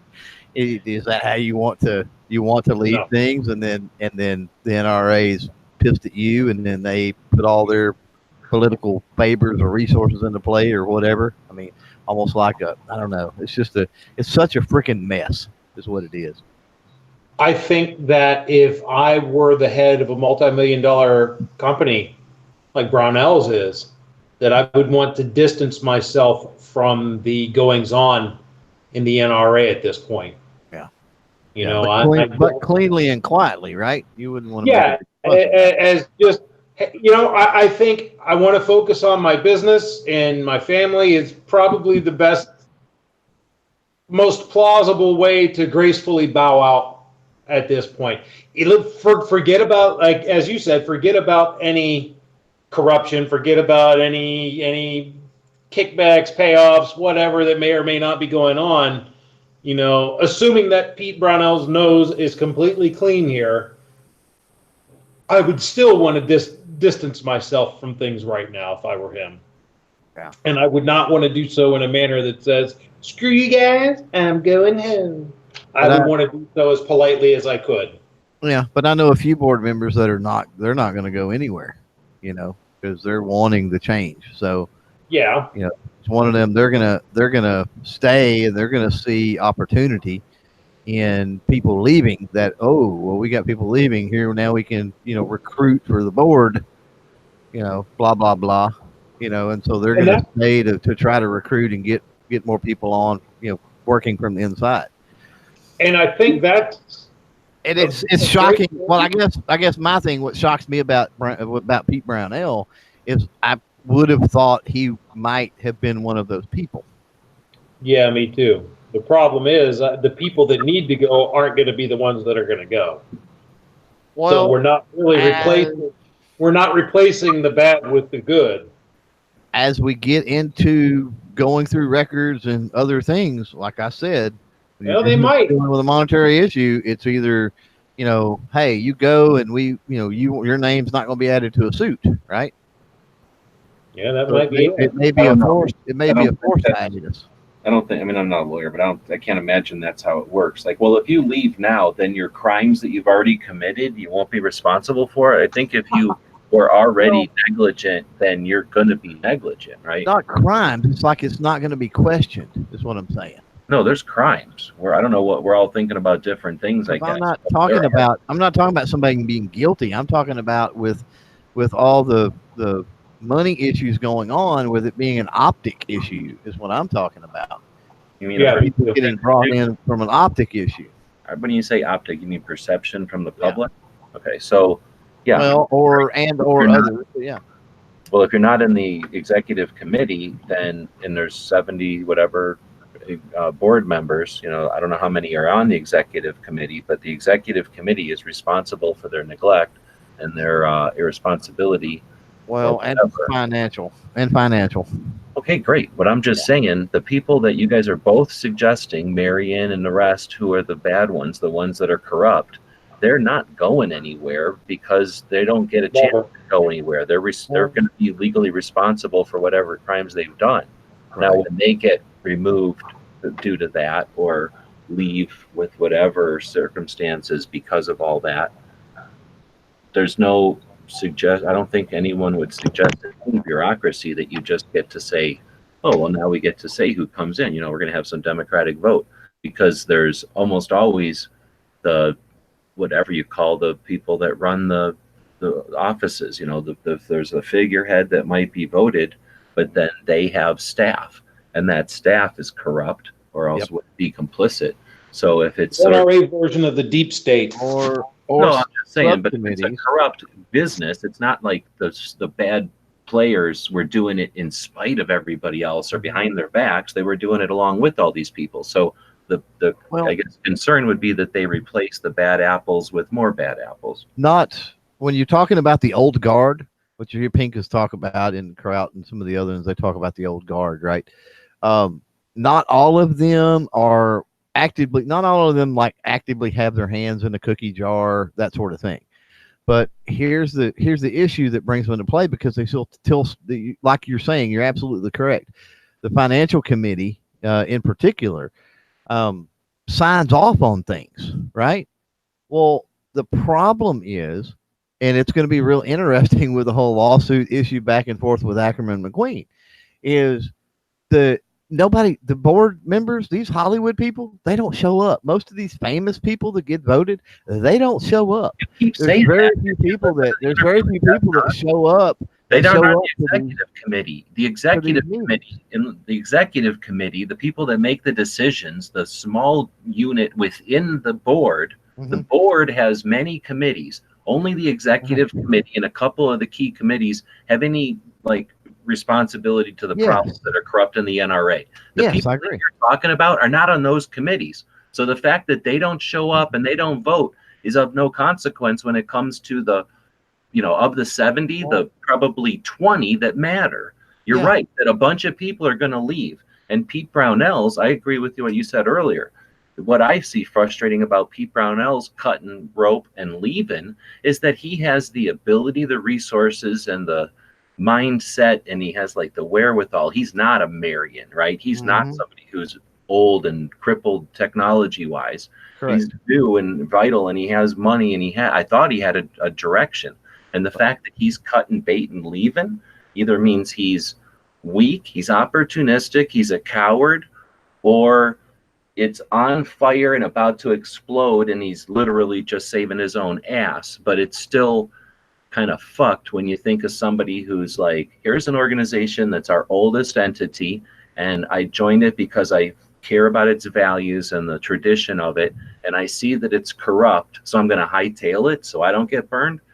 That's not virtue. That's just opportunistic, no? Right. So I'm not going to say anything one way or the other because I don't know the thing, but I can tell you when I look at somebody who comes in saying I'm here for this and that and then runs the fuck away without much of a reason, that's somebody who didn't really jump in for it for all those reasons. Somebody like, I think the people that Clover's talking about, who are in it and are there for the, the, whatever you want to call, the people that are constitutionalists and in government for the core reasons, the people that join the NRA for those core reasons, they're going to stick around while it's on fire, while it's burning, organizing the bucket brigade, because they're looking forward to whatever they can salvage to rebuild what they really care about. There's people that are opportunistic who are going to feed off of it like a bunch of jackals until there's nothing left on the bones, and they're already experts at getting the fuck out of Dodge before you knew they were there, before the vultures show up. And you know what I mean? So there's going to be different layers of people. Pete Brownell's walking away when he did. Does that tell us who he is? Or does it tell us if he is a virtuous dude and who is deserving of the respect I think a lot of people give him? Is that telling us something about the NRA? In other words, if somebody who's good walks in and walks right the fuck out, is that telling us about him, or is it telling us about the room he walked in and out of? Everything I know, In and out. everything I've ever heard about Pete Brownell is he is one of us. He's one of the good ones. Mm-hmm. Guys, military arms channel, like every content creator, like everyone I know who's ever even met that guy says he's a good guy.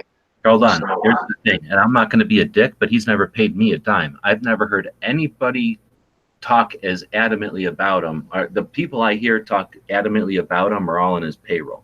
So here nor there, I don't know how much anybody's getting paid. I don't know if it's like a thing or if it's a handshake or if it's $1,000 or if it's $1 or if it's $10,000. I don't know shit. I just know that anybody can pay anybody's and then get good. Do you follow him or any of the other people who work at Brownells on social media? No, of course not. And kind of see like if you follow like enough of them, you can almost like watch Brownells like on a daily.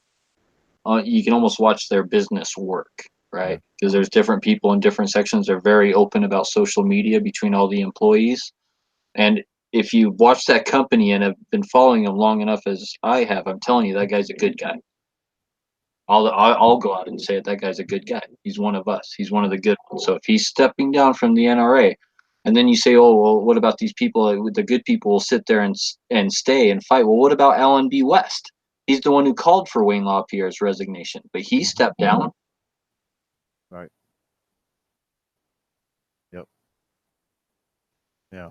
He's one of the main vocal opponents of the NRA, but he stepped down. He's the one who started a lot of this. I didn't get to finish earlier. I got cut off, so I didn't get to finish my thought process when we were talking about the board and the committees and the old guard. You've got the legislative committee, the financial committee, and the executive committee. That's the big three, and that's where your old guard, your cronyism, all that's at. Unfortunately, you have to have a majority of the total board in order to populate those committees. But the problem with those committees, particularly the executive committee and the financial committee, is that for the longest time, even the old guard people that we're talking about people not showing up. And yes, G-Webs is right that a lot of these good people, they don't hold power on those committees at all.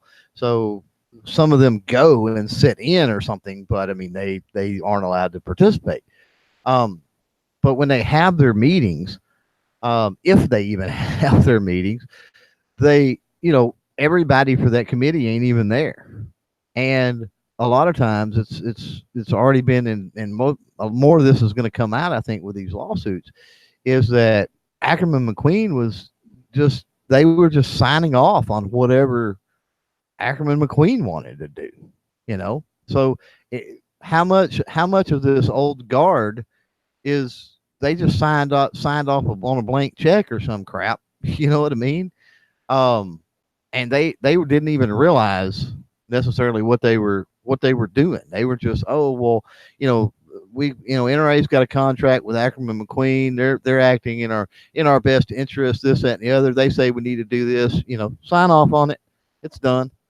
And nobody else, there's no transparency, which is one of the big issues everybody's railing about. So nobody's able to see that. Nobody catches it. And then here we sit with, we've got all kinds of money that went weird places and is missing, and who knows where it went. And, it should have went here instead of there and whatever, because their money is definitely structured. So it's supposed to be, the way that your memberships dues come in and the way that contributions come in their fundraising, all that stuff's got to be handled in a certain way.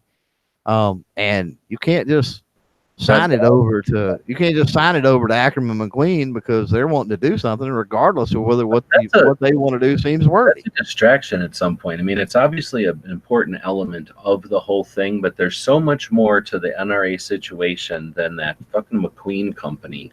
That is when you've got a bunch of people that are good at being deceitful and they're all pointing at the same thing. Question what the fuck they're pointing at, right? Like, they're all acting like this is all there is to worry about, because from what I understand, what you just addressed is the criminal shit that will kill the NRA, no matter care about money or any of the good work they've ever done. They are running an organization, a nonprofit organization, wrong in a state that's hostile to them. Right. in front of a bunch of people who have the authority and the interest in taking them down.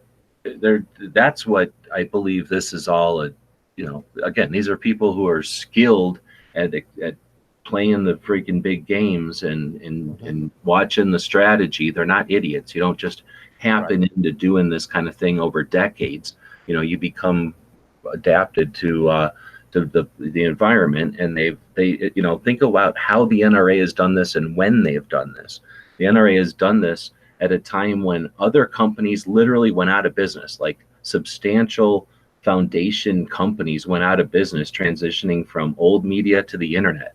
The NRA did it, right? With or without Ackerman, who cares? Like, the NRA was able to adapt to get on the internet. They're not idiots. They might act like they're fools, and they wear them stupid suits and look stupid all the time, to make themselves look like they don't know what's going on. I think that's a play, right? That's a poker strategy to make your enemies think you're an idiot when they're seriously, I believe, aware of what's going on here. And anyway, whatever I'm getting at it, I think there's more to it, and I believe it's the consequences that they're going to have as a nonprofit organization in New York. And that's where, well, I don't have insight enough to know, like I say, except that I have the vague understanding that there's the executive committees, how those people scurry and legally flee and wash their hands of it is going to be interesting. I don't know we'll ever know that until some investigative reporter puts it all together after the fact and writes about it, right? Right. But there's no way to get that insight. This isn't like an MTV sitcom or whatever reality show where everybody's going to put a streaming camera on and go do their business, right? Yeah. We're going to have to do all of this from the outside. And I think, again, looking at this in the big picture, I'm sick of being on the internet and just having good seats, like just having bleacher seats to the chaos that happens. If we believe that the big game is being played by elites or Illuminatis, if we believe that people with enough power and influence are actually poking things in a direction, having influence on the chain of events that happen, then why would anyone relish or allow themselves or even be willing to not try to play the same game, right? So with the internet and the ability for people to get together, if anything, it's possible to pull back any kind of blinders or any kind of hidden, any kind of camouflage to that type of thing. But potentially there's just as much influence to screw with them the other way. I don't really think that's the case. I think that we see consequences of a bunch of stuff, and people who are unaware of the whole implications of all the aspects of a situation, look at only a couple elements and see collusion or see, fixed playing field or something, or fixed games or something. But a lot of this stuff, I think, is consequence of bigger things. So what I guess what I'm getting at is, if we can sit around and watch the potential failure of the NRA, do we sit on the internet and just have great bleacher seats to that event? Or do we literally figure out that we can get together in some way as a democratic republic, a bunch of people who our government is designed to all come together and be useful when necessary, and then disappear when it's not needed? Can't we come together in some civic, some non-governmental way in order to accomplish a goal and have influence on this, which I believe has value, a 170-something year organization that's dedicated to the preservation of a right that we all appreciate so much that we wrote into our fucking Constitution. And again, we're going to have bleacher seats, and I'll be able to tell our descendants we were there when the NRA fell, and I talked about it on the internet. Or are we going to work together and see this as an opportunity where fucking assholes or just circumstance are potentially going to crumble something? I mean, I don't think I'm saying the sky's falling. I mean, there's definitely people who feel that the NRA could be gone in months, right, or days, even depending on how the New York stuff, what kind of rate that happens at. But again, isn't this an opportunity for us to get our shit together and to have influence on this, so that even if these people are complicit, or if they're just ignorant and letting it happen, that we can steer the ship, we can have influence, we can. And again, this is an organization of members. This isn't like we're watching a company like Smith and Wesson make bad decisions and fail in front of us, and we can all say, I told you so, or, here's what I would have done. This is an organization of members, and if we're going to sit around and go, here's what I think is going to happen, like a political thing, like, oh, I think this is going to happen. Then after the fact, you can either sit around smugly and say, I knew it was going to happen, or you can be like, dang, I wish my thing would have happened instead. This is something we could potentially have influence on, right? Mm-hmm. Yep. Or we should have. I know, well, it's something we have the ability to have resource on, or influence on. Whether or not we act on it is our decision, I guess. We certainly do have the ability to have influence on it. Whether or not we are able to is whether or not enough people get something motivated and started, and then enough people think it's worthy and join in. Right. I don't know. It seems like we're in a lot of cycles. It's not like the first time I've said something to that effect, right? But I don't know. Again, this is a kind of a unique situation with the NRA potentially crumbling. So let me leave it at that and let you guys jump in. Do you think the NRA is potentially crumbling, or my sky is falling? Yeah, I think NRA has suspended some people that really hasn't made the news, and people really I haven't heard talking about. They suspended their top lawyer like 3 or 4 weeks ago. Hart, and he was like their top lawyer. They suspended him. They suspended another board member. I don't hear it so they are maybe they're doing some internal cleanup, or maybe, but the Hart guy, the lawyer, he's been one that's really been defending the NRA for the coal carry guard insurance and Russia thing. And so I don't know. Maybe they're clearing house, maybe it's burning inside out, maybe the group's going to splinter and just fall apart.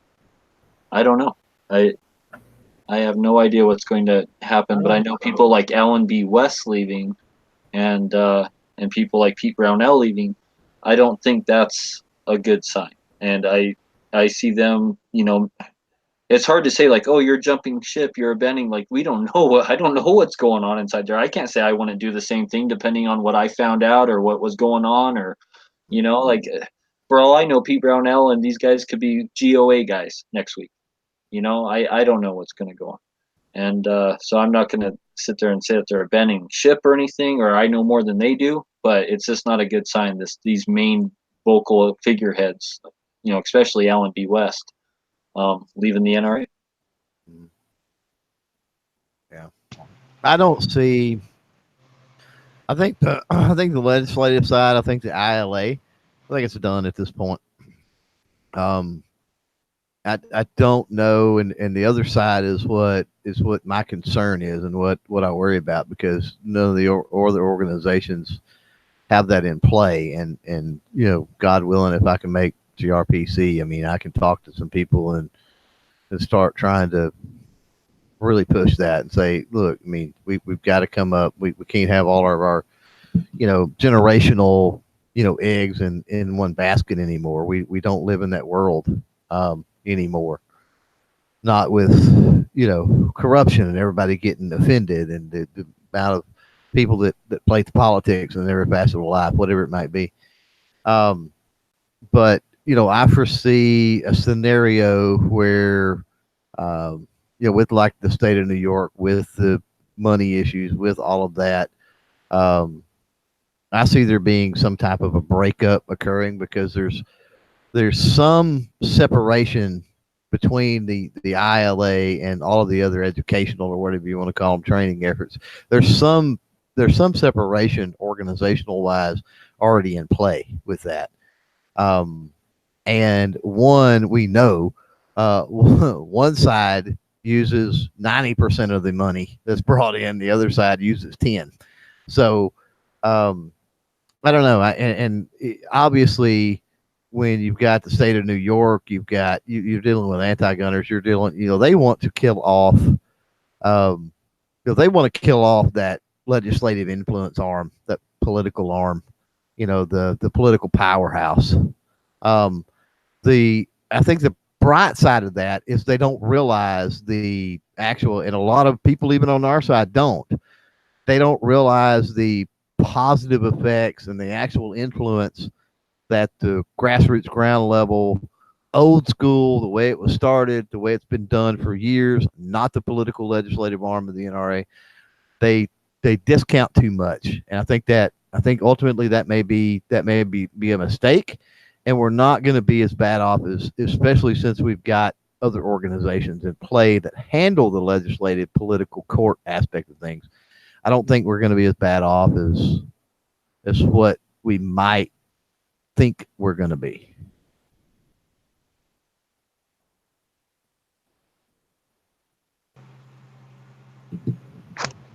I think that, going back to the question of, is it crumbling? Yeah, I think it is. I think that it could be fixed. It could be saved, but it's going to take some. It's going to take some fortitude from within to make that happen, and I don't know that that's going to be possible, because the people that have an interest in making that happen aren't the people who are at the wheel at the NRA.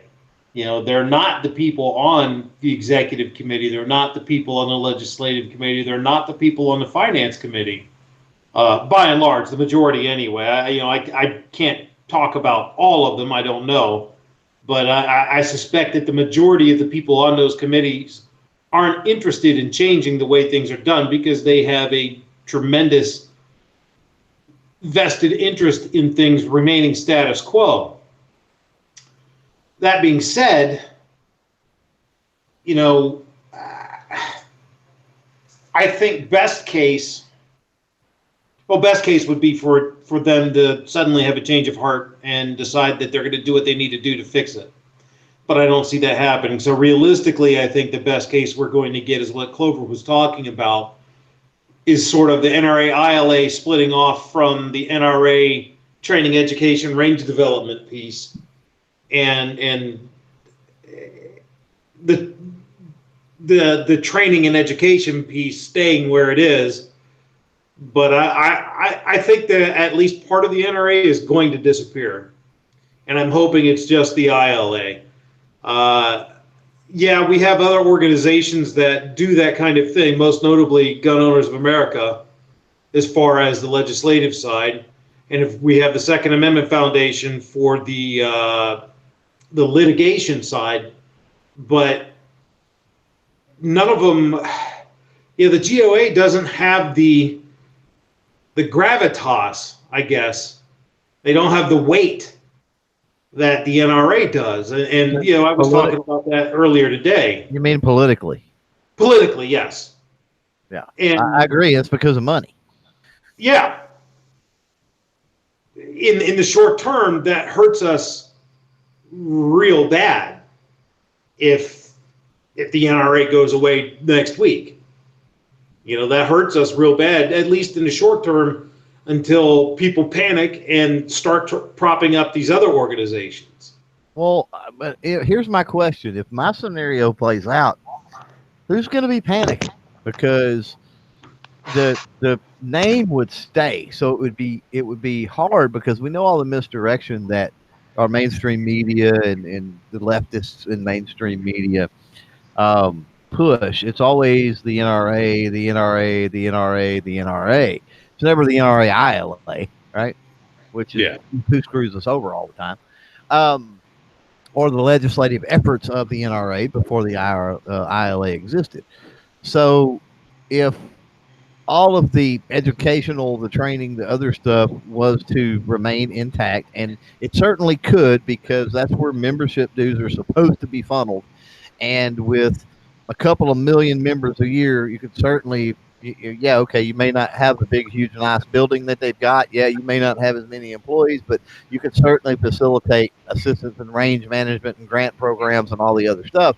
On,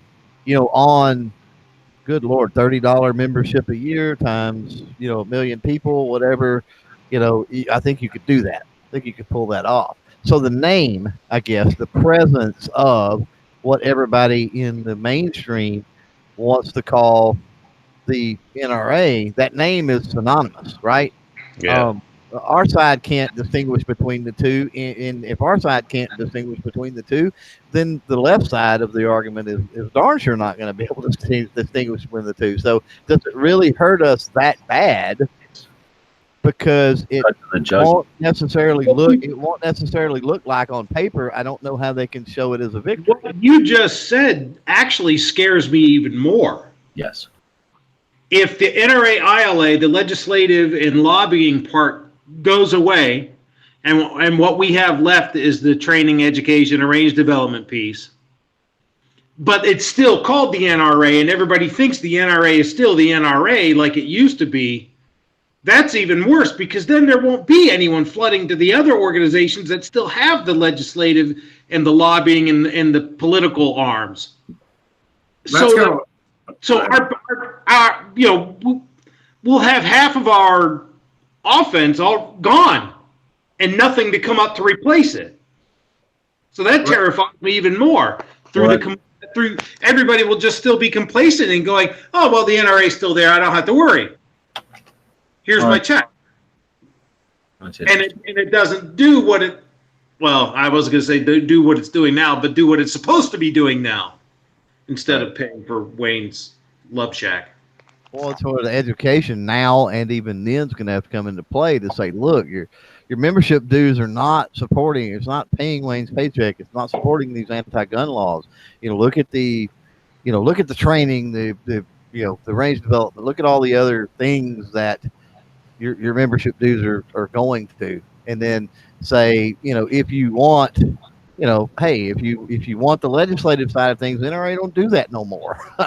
GOA, whoever, we need. But are they going to say that? No, and why do we want that? All right, so budget had an interesting, he doesn't agree with you in a different way than I don't agree with you. When your Clover suggested this idea or concept that the components of the NRA can be salvaged.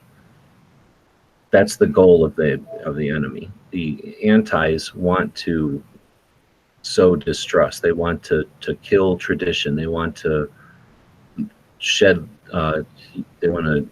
skepticism, and they want disharmony and change, any change, because change is usually, gives you opportunity. So all that plays into the overall scheme. We have a 170-something year organization. We live in a country where we're not fascist. We don't have any allegiance, any obligated allegiance to a king or a throne or a state. What we have is a free interest in tradition, and a free, free not by monetary, but no one is forcing us to have interest in our traditions and in our institutions, and by that I mean the NRA and stuff like that. So the same reasons you used to describe why you could from one perspective see that the NRA is frustrating because the antis and whoever wants to throw stones at it's a big thing. Those are some of the same reasons why we want to, I believe we'd want to cherish that entity.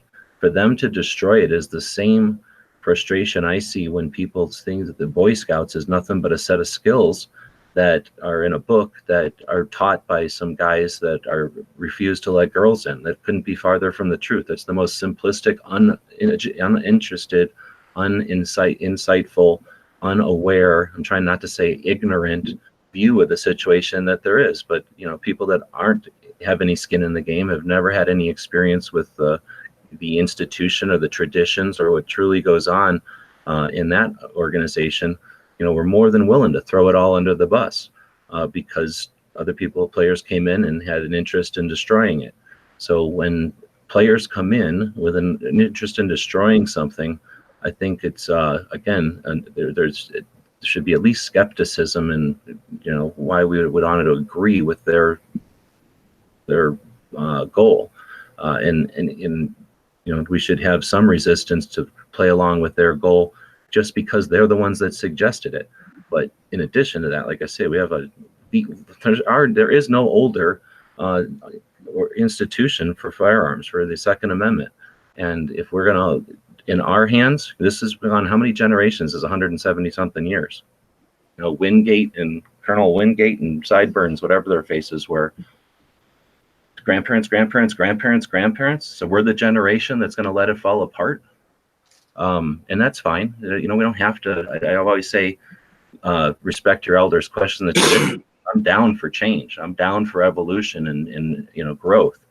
However, throwing out the baby with the bathwater, change for change's sake, I'm not for that. I'm not for just ignorant change because you pissed, the results of yesterday's something. Intentional, necessary change, yes, is sometimes painful and part of it. But I just see the loss of the NRA and the willingness for people to abandon it as an indication of just a lack of what generations of this country have had. And I'm certainly not. I'm only 2 generations into this game, this country, my family. So it's not like this is something exclusively for people who've been in this country for 8 or 9 generations. This is something that we all can be a part of. How many more institutions like this do we have? And and you think they're going to say, oh, they let the NRA get destroyed, fell apart. Then they're not going to care at all that the education and the range stuff and the safety and all that is going to continue, because they don't care at all about that. We all know that. But when there's not an NRA, you think they're just going to go, the gun lobby, or do you think they're going to start doing the exact same tactics at the next organization, the next biggest one, which is probably gun owners? And it's more vulnerable, honestly. And why would we ever believe that if gun owners got to be 5 times the size, meaning 5 times the scale and 5 times the internal bureaucracy, that wouldn't be, strife for the same problems that any organization has with growth and more people and more responsibilities and all the rest. Sure. There's no heroes. So I'm just saying, if we're willing to allow something, an outside force, and I believe agents working with intent, and who knows how big a playing field they're looking at, but they're not looking at this as today's conversation. And I certainly think we should be looking at this with more respect than just the news of the day, because this is 170 something years worth of more than just tradition that we're talking about in our hands letting go. What kind of what's the word? What kind of what's am I trying to say? What kind of what does that show into our kids? What kind of I can think of the word. What kind of not experience? What the hell am I trying to say? Example. Thank you. I blew a blank. What kind of example is that showing for the next generation? We're the generation that dropped Boy Scouts because girls didn't want to fucking grow their fucking organization. So we said, screw it. Boy Scouts are gone. Oh, NRA is freaking, a bunch of corrupt jerks ran it for 20 years. So 176 years gone. I mean, again, I'm okay with changing. I don't, slavery and shit was fucking horrible shit. We are the country that helped change that shit. The rest of the world followed, right? So I'm down for change. I'm just saying, is this something that we sacrifice? You're talking about the political, but basically the ILA, right? No. That's the part that drives me nuts when you started just saying, no, let's just slice it off. ILA only existed since 72 or whatever because of the 68. So when you said something about NRA's political stuff before the ILA, they didn't have such a thing. There was nothing. There was no attacks on the Second Amendment before that. Before 68, it wasn't a thing. Well, they sure did have people come in with when it was National Rifle Pistol Association, before that was brought into the NRA, which was like an offshoot. They helped get several constitutional carry shot down in several states in the very early 1900s. And then in 34, there was an awful lot of testimony that was seemingly anti-gun coming from NRA people. So, I mean, there was not, and I'm not saying that was a legislative effort, you know what I'm saying? Because somebody with the NRA could go and testify, obviously, in a committee hearing. You know what I'm saying? As a witness or whatever, it not be considered a sure, lobby. That's like saying a chief of police came in, so all police are X, Y, Z. Right. Yeah. Exactly. Yeah. So I don't know. I mean, I'm trying to wrap my head around, because I don't think I disagree with what you said. I think let me put it differently, because Andrew's saying change is necessary for this fight. I don't agree. So, okay, so maybe change is necessary. So maybe the change is in change in mindset. If you have Wayne LaPierre and Chris Cox, who are the bad players in an organization that's 100 and something years old, and it has the ILA, which was created because of the 1968 Gun Control Act, then do you throw away 176 years of organization, or you throw away two dudes? And if it's difficult to throw away two dudes, do you throw away 176 years of tradition and everything that goes along with that? And that's the part, I guess, that I'm most frustrated, that we're willing to just ignore everything that goes with that because the narrative is an ambush. This is set up. This isn't like they got nothing else better to do. Oh, let's attack the NRA. They've been waiting for this forever. You know how long they've been trying to attack the NRA? And if they can, oh, look, it's this, it's this, it's this, it's this. If they're pointing at something and everybody's pointing at something, fucking look around. Like there's some reason they're all pointing at that and causing us to look in this direction because something else is going on. And if they're going to suggest, well, your only options is X, Y, Z. Your only options is black and white. Your only options is black and white. I'm going to fucking choose blue every fucking time. Like they don't get to tell me what my decisions are. And my options aren't destroy a 176-year organization or let it be corrupt. No. There's a third, and that's get rid of fucking LaPierre. The problem is the people with the power to do so won't. That's the problem. Yeah. Well, it's because it runs. So you stop playing our games. 5 million people. So do you empower 5 million people, or do you try to tell 5 million people to tell the organization to quit? Just you tell you got to reach 5 million people one way or the other. You're going to tell them, hey, 5 million people, let the organization go. It's not that big a deal anymore because of Wayne LaPierre. Or do you say, hey, 5 million people, let's get rid of Wayne LaPierre so he doesn't ruin this thing? You said something, G, back at the NRA meeting. You said something, and I remember it, and it stuck with me. That, and it's man, it's all part of this. Sort of like Dead Horse said something earlier, and I'm like, well, yeah, if you a member, you have access to that, or whatever. But you said you were talking about the meeting, and you said something about pose a question to people. Were they represented by the old guard? Were they represented by Rob Pincus, or were they represented by an empty chair? And that's reflected in the votes that are cast. I understand the voting process and all of that. I understand that there's no transparency. There's all kinds of issues. I get all of that. But, if everybody that had a membership showed up to that annual meeting, if everybody was even sort of on the same page about we want these guys out, we want change. I don't think they could run away from that. I mean, regardless of closed committees and closed meetings and all this kind of stuff, I just don't know that you could get away from it. I think it would be too overwhelming. So the empty chair scenario that you posed, I think, is one of the issues that we wrestle with. And it's even harder during the middle of all the turmoil. And it's made even harder because, again, I don't think that Pete Brownell's a bad guy, but going back to him, it's made harder when people like him and Alan West, drop off. Now, I don't know where they stand on let it burn to the ground because, they cite their reasons of, whatever. They got to leave in a nice manner to make it look pretty or whatever. I get that. So, the question is, where do they really stand? I mean, do they think it needs to be, burnt down? Is that what they're thinking? Or are they thinking, man, we've got to be able to get together and Alan West has been vocal about what he's thinking. Alan West has been very vocal about everything he's thinking.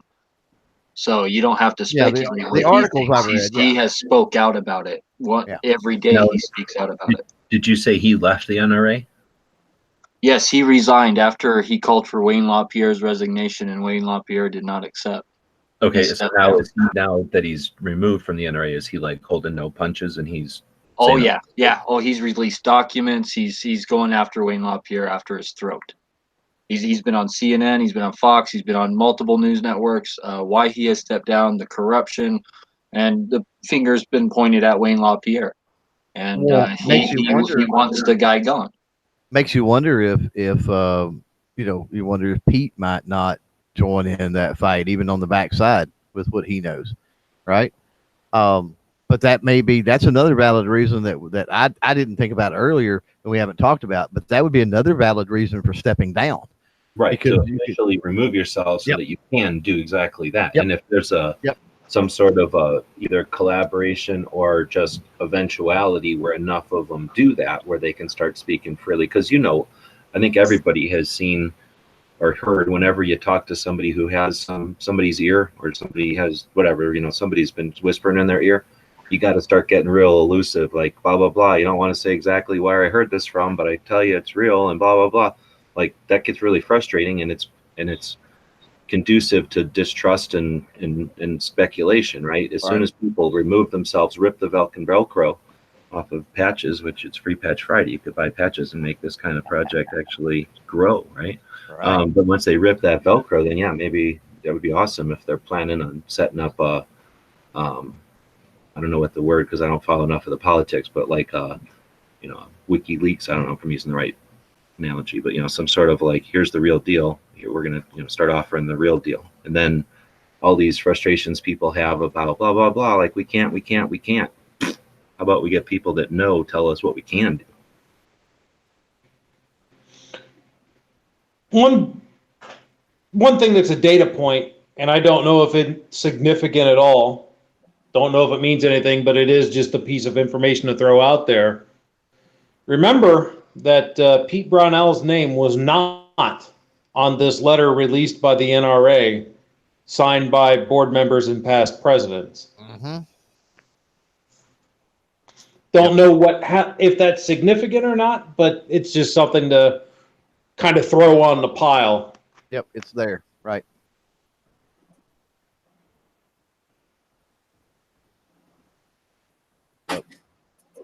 Well, one of my thoughts on it is, what about the old money? All the people in the NRA, the members that are donating tons of money, the older crowd, are they following this, or where are they getting their information from? Because I'm assuming a big majority of them aren't on the internet, at least in these circles, following this. Where are they getting their information from? The mailers that are coming out from the NRA, the emails that are coming out from the NRA? If you're talking about the big, huge personal donors, right?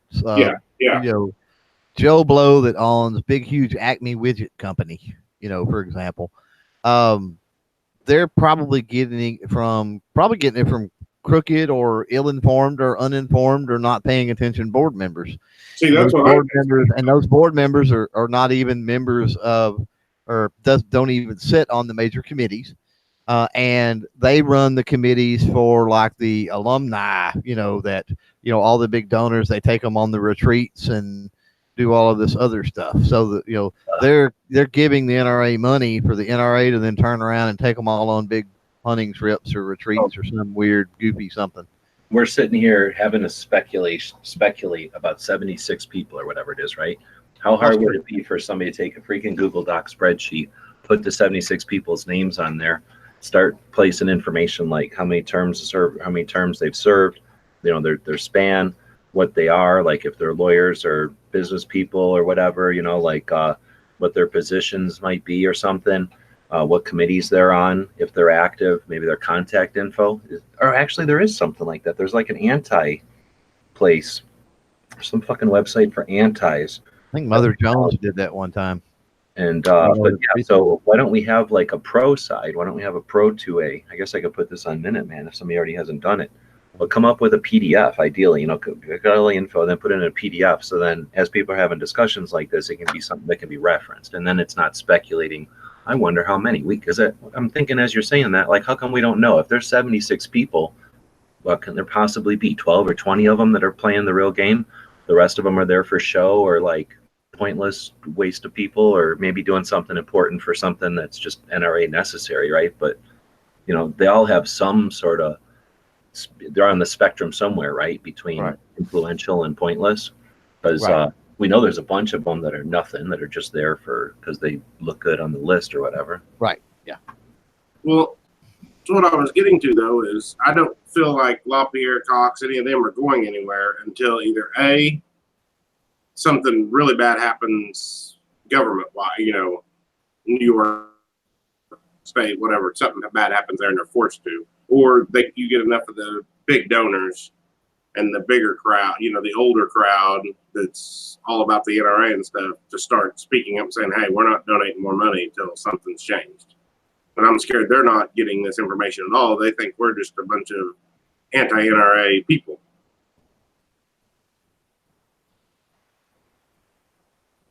I don't know how you get that message out there to that crowd.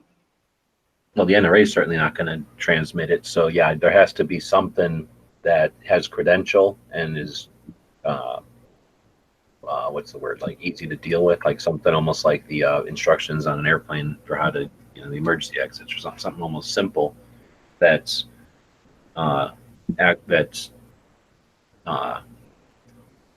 is offered by somebody who has enough whatever clout that they, like if Tom Selleck were to come up and say, this ain't Bloomberg, like Wayne LaPierre's a dick, right? Like, wouldn't that go some distance with the FUDs? Yeah, or a big write-up in Guns and Ammo magazine or something, because I'm sure they're still the ones that are keeping that magazine in business.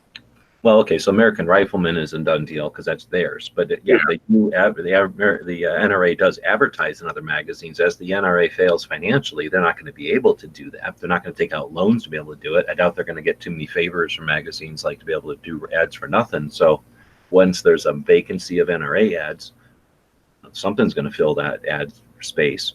But also there's going to be less influence from the NRA. So is it possible that without them feeding whatever crazy stuff they're saying in their newsletters or in those articles, that they will have less reach? Or is that they're just wasting money on that attempt to get reach anyway?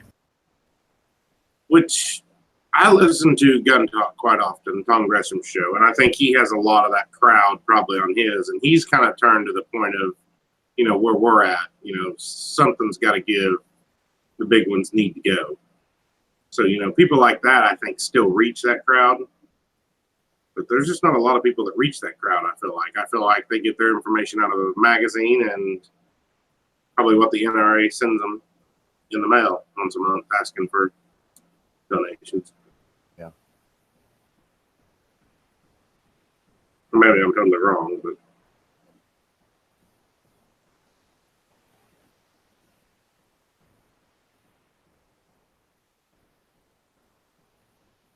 As I sit here thinking about how to educate people that are already NRA members about the real deal, what's going on at the NRA, you start to think about, okay, well, the easiest way to do that would be through the channels that the NRA already has, right? But think about, like, of all the things that you don't like the NRA for, or you're frustrated about the NRA about, if they would have taken even a portion of that effort that they put into fundraising and quote unquote awareness, and put in that actual awareness, something like what FPC does, right? Something like what Gun Owners does with alerts and, useful one-click links to a page that, isn't just an NRA ad, but it's a useful message to send to a representative.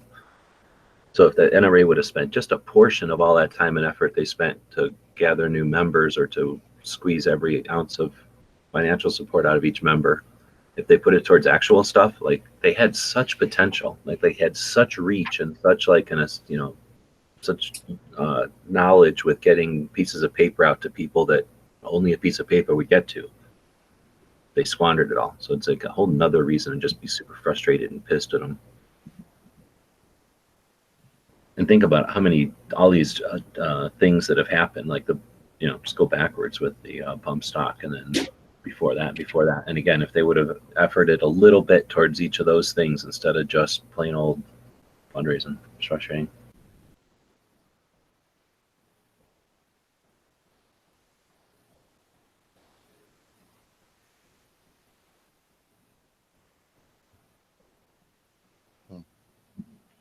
All right, well, now we got dead air. So thanks, NRA. You ruined our show. So right. I figured he was going to blame me since it was my last topic. It's contagious. I will say that if anyone hasn't researched Alan B. West and has actually read what he's talked about since leaving the NRA and how he's described the NRA and described the inner workings of the NRA, I highly suggest you go look up some. He's been interviewed many, many times now. It'll be really easy to find some great interviews from him, both whether you want to read them or watch them on video. But I think he puts it all into perspective, and I think he knows a lot more than I do about the NRA. Yeah, and it's validated. It's validated through other members that are still on the board.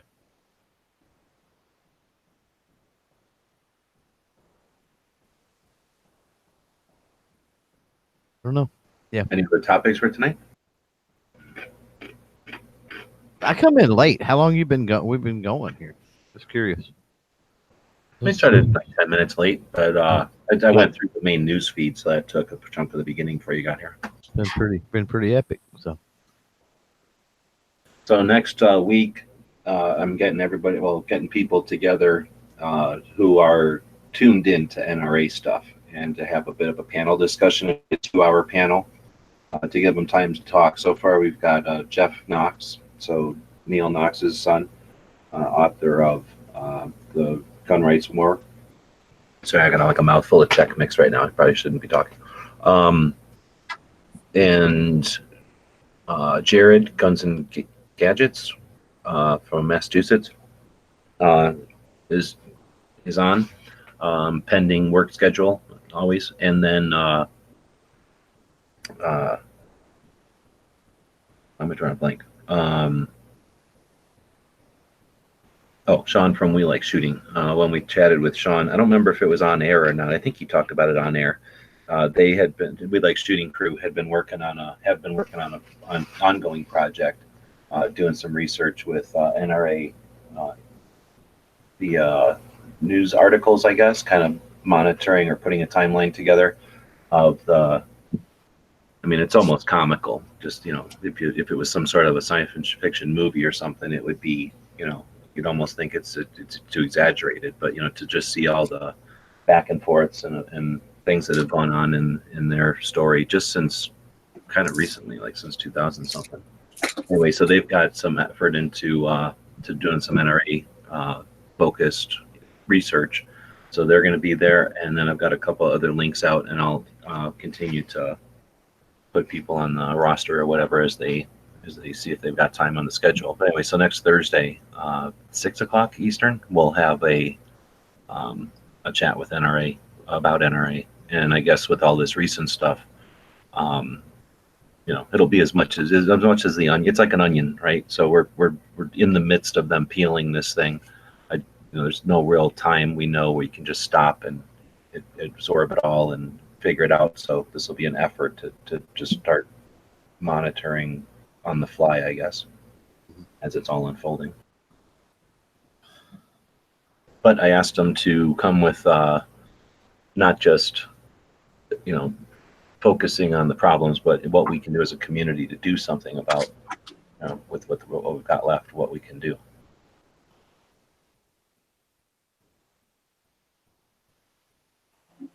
That's one of my biggest gripes with a lot of people on this is they don't seem to have any answers. Just gripe about it, but no answers on how to fix it at all. No ideas even. Well, let's ask Dead Horse. Did any of Alan's stuff offer his ideas of solution or routes or something? Oh yeah, just get Wayne LaPierre out of there. That the NRA has become a self-licking ice cream cone. That it's nothing but a bunch of people raising money to pad their own pockets for a cabal of cronyism. Well, okay, but pretty much direct quote. But that's just telling us. He puts the blame all on Wayne LaPierre and like 2 other people. As far as my understanding, there's 3 major people that he wants to see out that are the root and cause, and then there's people who apparently aren't even in the NRA or on the board of directors whose pockets are also being padded. And so he's real concerned about that. Besides that goal, did he offer any direction or strategy on how to achieve it? Yeah.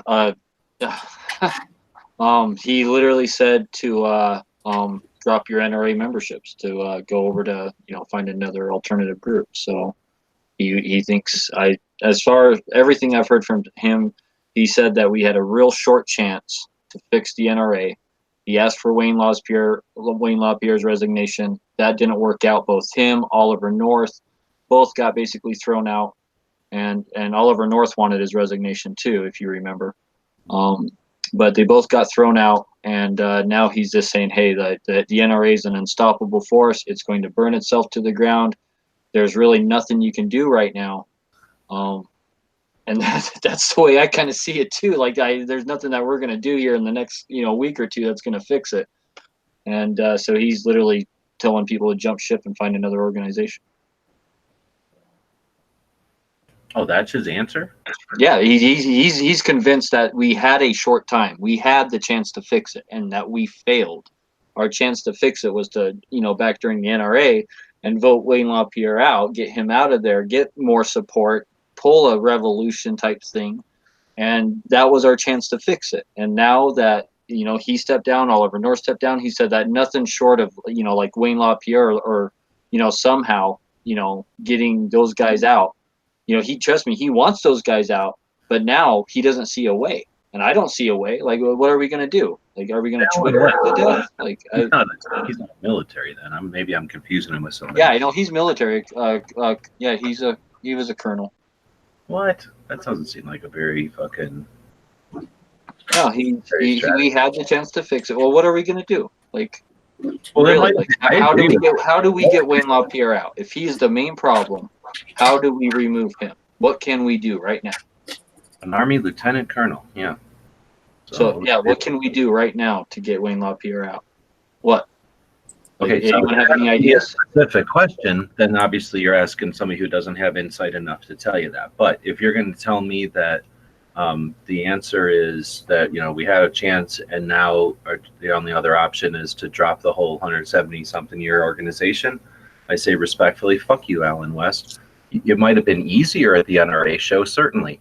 And it sucks that we didn't get the opportunity to mobilize so that it would have been done at an effectively easier time. But then again, fuck you. It doesn't mean it's impossible. It just means it's way harder. Until the NRA doesn't exist anymore, until New York says that the organization can't function legally, then we still have a chance to mobilize a membership.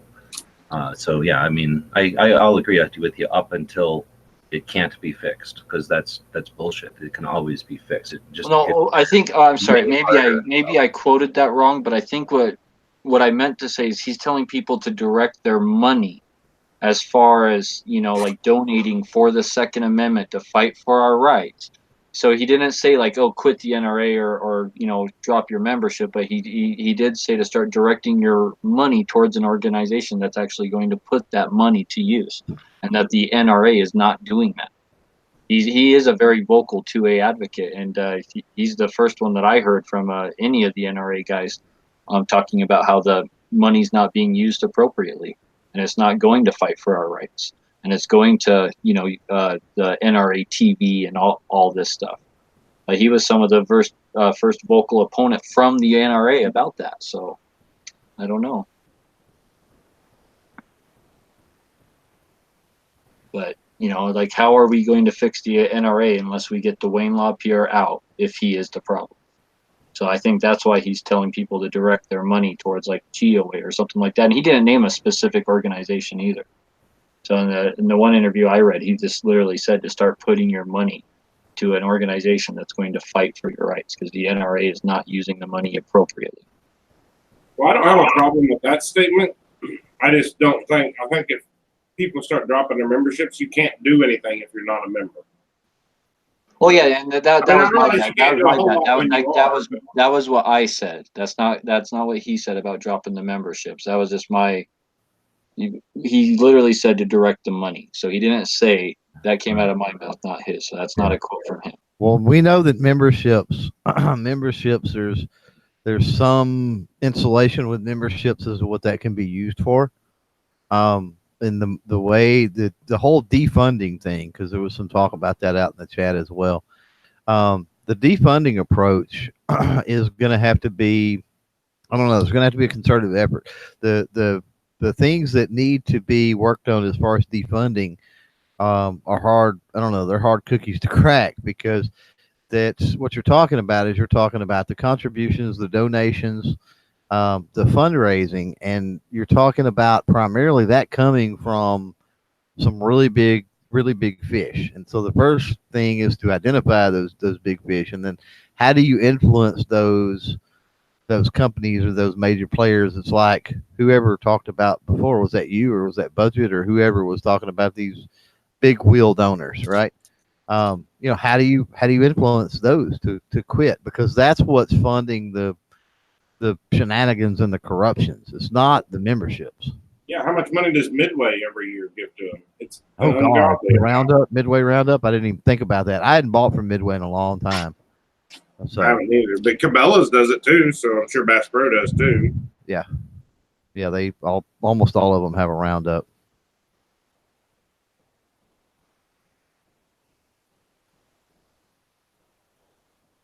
But Midway probably gives more than about anybody, I would say, as far as company wise. They give a lot.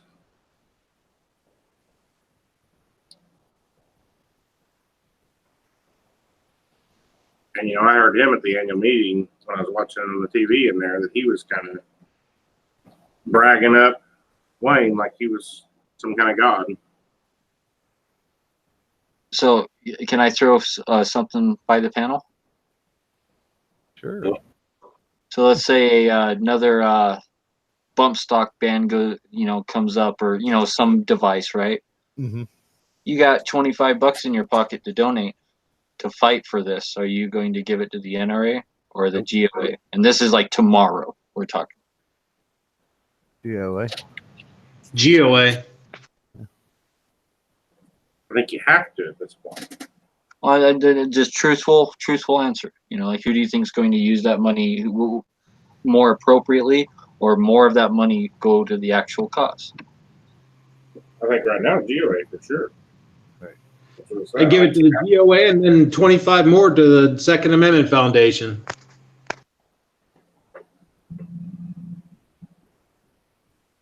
So, and I think that was kind of Alan B. West's whole point right now, is that the NRA is in a place that if if you're going to be donating money for your rights, like, that you might throw it somewhere else, because the NRA is not using it. They're not appropriate right now. They're not using it justly and right the way it's intended. So I mean, I'm interrupting you, but you're saying what we understand the sentiment, right? It's the sentiment right now. So here's the thing, though, and this is maybe another way to voice my frustration at this whole thing. I see these things as ambushes. This isn't the first time we've encountered, almost any aspect of this. So we haven't seen all these particular specific examples sewn together to be the NRA at risk or whatever, but we've certainly seen a lot of these different elements in past years and different attacks. But these strategies or whatever are all similar in the fact that, again, they're giving us, they're framing the situation and they're suggesting, here's your two options. Whenever somebody gives you two options, look at a bigger perspective, look at more of what's going on. Why do they want you to pick those two? And are those really your only two options? Often you have the opportunity to do nothing, right? So there's a third almost always. But I really, really, really have an issue with the NRA is so bad. So give your money to XYZ, because that does nothing to inspire or to challenge people to get off their asses and do something. And that's what we truly need. The problem here isn't who has the $5 billion or $5 million, because even if any fucking one had $5 billion, we don't have it rid of an NFA. We get rid of an NFA by having 5 million members motivated. The loss here isn't that the Wayne's corrupt or the NRA isn't fast enough. They're an aircraft carrier that isn't able to pivot fast enough and attack everything for us, right? The problem is that we have a bunch of people who think you throw $30 a year at an issue and we have a constitutionally protected, inalienable right somehow protected. That's the problem. And when we talk about, the NRA is a problem and we're seeing the potential end of the NRA, 176 years worth of tradition and, and foundation, like a pillar in our society that people could refer to, not just fucking politicians. Fucking these politicians who want to throw the NRA around. The NRA is what our teachers used to be able to say, if you want to go learn about hunting, there's the NRA. You want to learn how to go shoot a gun, you better go to the NRA. That's what they're taking from us. I'm not fucking taking the fucking Hillary Clinton saying the NRA. Fuck her. That's the last 10 years. The NRA's been around for 176. Our grandfathers' grandfathers wanted to know about guns, and somebody said, check out the fucking NRA. They probably didn't say fucking NRA to a little kid back 2 generations ago, but you get my point. That's what we're missing here, is that we're getting told the NRA's falling apart. We're at a time in history of some significance. The NRA is at risk. So throw your money over there. Fuck that. How about the NRA's at risk? We're losing a tradition of 170 something years. We're in a generation where we come from the greatest generation where people dropped fucking everything and defended freedom. They defended liberty with their fucking lives and the lives that they left behind, right? Their kids. They changed the lives of their fucking family so that they could defend freedom. We come from that generation to our fucking generation, and we're the ones that let girls into the Boy Scouts because girls think that Boy Scouts is just fucking cooking marshmallows, and they want to cook fucking marshmallows too, right? We're that generation. Now we're the generation who's going to go, oh, they're going to challenge the fucking NRA, and we got a corrupt fuck who's just a bunch of power hungry looking for money. And so what's our answer? Throw money at this other organization and watch it burn. Fuck that. How about we get up off our asses and we mobilize and we become a fucking political entity like we had in 1994 that fucking put decades of fucking echo into gun rights.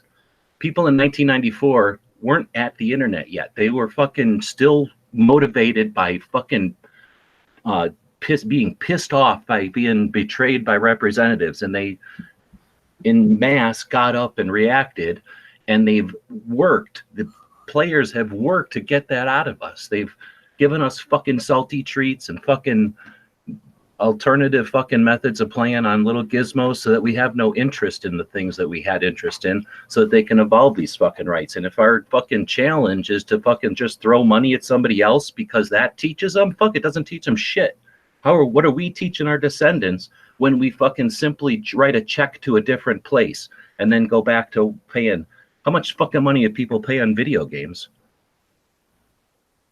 You know, how much time do we spend fucking going to sports games where we fucking eat fucking bratwurst in the parking lots and shit? You know, and then we go, oh, we don't have time to go to fucking to a rally. It doesn't effective. And the last time it didn't change the world. And, you know, the NRA is failing, so we're just going to fucking pour money into the next organization so what, we can get mad when they fail? I don't know. So that's why I guess I see the failure of us, the membership, is to get up off our fucking asses and use this as a way to consolidate or unite and challenge that fucking dynamic. I'll quit talking. I'll quit ranting. Yeah, that was great. Yeah. Yep. Fucking NRA, because I kept trying to get the conversation off the damn NRA. We've got conversations tonight. All right. I don't disagree with anything you said, though.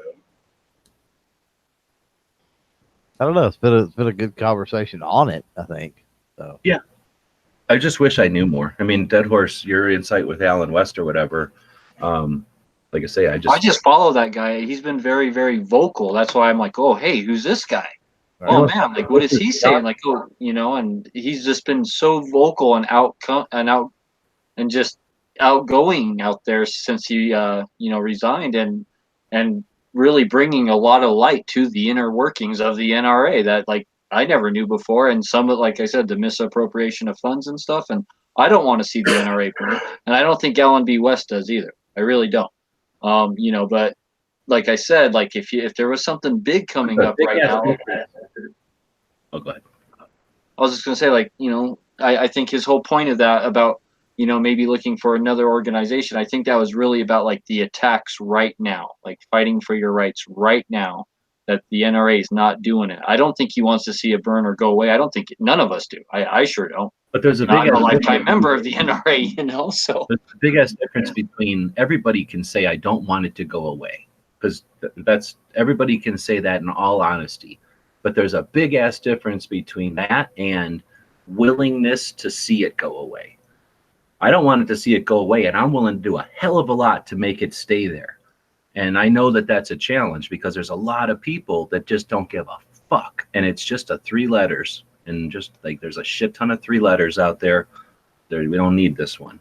And that's the frustrating part where, like I said, I'm not going to align myself. I won't align myself with the people that are just like, I'd hate to see the NRA fall apart, because they will not stand with me and say that I would be mad if it fell apart, like, because they're willing to let it fall apart. Well, there's a lot of people in our general community that want it to blow up, like right now. Well, And they're very but there's certainly people that just want to see the fire or just hate it so bad, or I don't know why. But I definitely agree with you. I just don't think there's that many of them, but there are definitely some. No, but they're the loudest ones. I think is the problem. Well, like anything else, they're always the loudest. And if you challenge them, they're extremely uneducated. They're they're echoing a few larger voices that have that same sentiment, is basically what they're doing. Mm-hmm. It's not like they're going and reading, and it's not like they're not going to pay $30 or even use a free TARS membership, to have access to some of the good board members, or have the access to, some of the information or whatever, right? To be able to get, to be able to get educated more on how things work and what's going on. Yep. Earlier this evening during my show, I went on a rant that was a lot like yours, G, except, I didn't drop as many F-bombs, but same sentiment. The worst thing that we have that we're dealing with is the complacency of our own side and the factionalism that we have. And, Clover was fighting that battle out in the chat. So I know exactly what he's referring to right now. And that's it. The problem is, part of it is we have people that want to see it burn. And you're right. They are on our side that want to see it burn. That aggravates me. Yeah, exactly. Instead of, okay, let's support this one, let's support that one, let's support the other one, let's support my way of doing things. But you know what? Even though I don't necessarily agree with your approach, I'm going to support your way of doing things. We're going to help each other because we're all really trying to get to the same place. Instead of that, it's, fuck you, do it my way or don't do it at all, go to hell. And that's the bullshit that we're fighting from within. I mean, I hear you. I hope you're exaggerating, because I don't hear too many people that just walk away from the conversation. I mean, there's certainly, there must be people that walk away. We just don't know because they don't actually voice it, right? But I don't think there's too many people that are adamant, like, I have the only solution. Mm-hmm. I don't know. I seem to be running into a bunch of them that say, fuck the NRA, join the GOA, and nothing else. No, I hear you. That a lot today. That's more frustrating than anything, but I definitely agree with you there. I would hear that one. Nobody has a 100% grasp on all of this, and that's part of the issue. Oh, and here's the part where fuck the NRA, right? Because I don't care. I mean, I have a casual interest in that aspect of 2A history, but I care a lot more about 2A history as a whole, right? They're a big piece and everything, and I'm certainly impressed by their longevity and all the things I've talked about as far as their length, the time. But I mean, what the hell? I don't care about Wayne LaPierre one iota. He's a dick, and we are forced now to devote time like this, an entire show to it. We could have been talking something else, right? All kinds of shows are devoting time to this. We have to be aware because we all have a vested interest in the outcome of this. And yeah, we don't know the damn thing. So now we all have to either decide to do nothing or try to put effort into creating resource, right? Creating content so that we can start to stand on shoulders of, the people who have done research, so we can start to share that research and all come from a similar set of insight, I guess.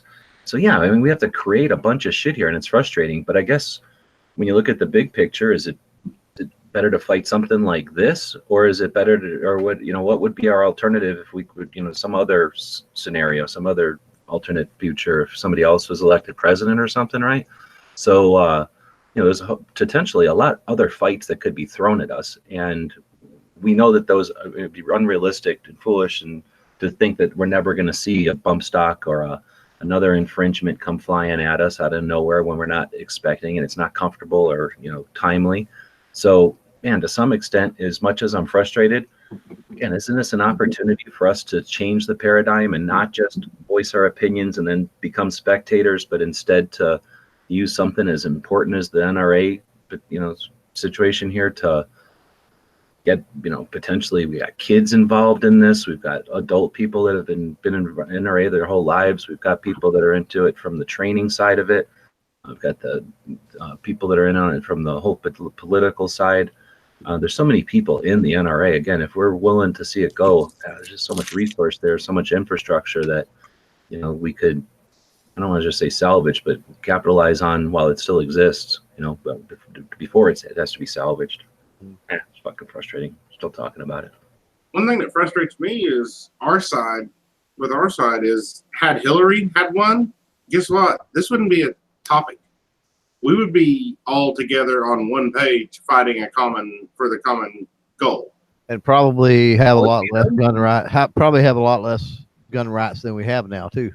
Would we though? I mean, is this showing us that we're unified? I mean, it's definitely illustrating our differences and our frustrations and our lack of stuff. But yeah, I don't disagree with that, Clover. I was just stating I think we would all be on the same page fighting compared to fighting so bad right now. But I agree. I agree with the, everybody has got to do more, right? And I see the ones, the burn it down people, as people that they don't want to do anything. And the reason that I say, we got to do more, on all fronts, and to pivot, I guess, a little bit off of the NRA for a second and maybe forever, but the whole bump stock ruling thing. The first time that come out, there was a lot of us that made a heavy push to get on there. The opinions are there, get the information in, do this, do that. And then the second time come around for that, because there was 2 comment periods, if you will recall, we got slaughtered. We got stomped. And the vast majority just used a form letter, from the GOA. They didn't change anything up. That didn't reflect good or look good. If you read the final report, it looked horrible.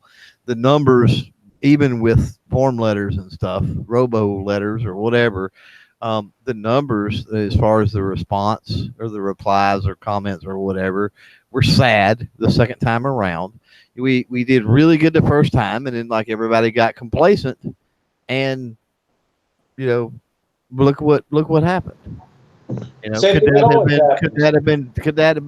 it have been a different scenario if the same number of people had commented commented in whatever it was, July or whenever, that commented in January? Yeah, I think it could have been. But instead, we got bit by complacency and laziness, like we usually do. Yep. Everybody was making the wrong arguments. That speaks to lack of education. You already seen that. If you've never read that ruling, go read it. I don't think it's 157 pages or something. It'll take you a while, but they address all the questions, all the concerns that had come up and everything else. And some of the concerns and stuff that come up were off the wall, just freaking crazy stuff, and it's like, where did that come from? Be educated when you're doing things like that. Know what you're talking about, at least a little bit. It's okay to, as you're learning, and especially if something's sloppy like this whole deal with the NRA, I get it, but with the whole bump stock thing, you can't rewrite a freaking, the executive branch can't rewrite a freaking definition. They can, apparently. Well, constitutionally, let me back up. Let me put another word in there then. Constitutionally, the executive branch can't rewrite a definition within legislation. Period.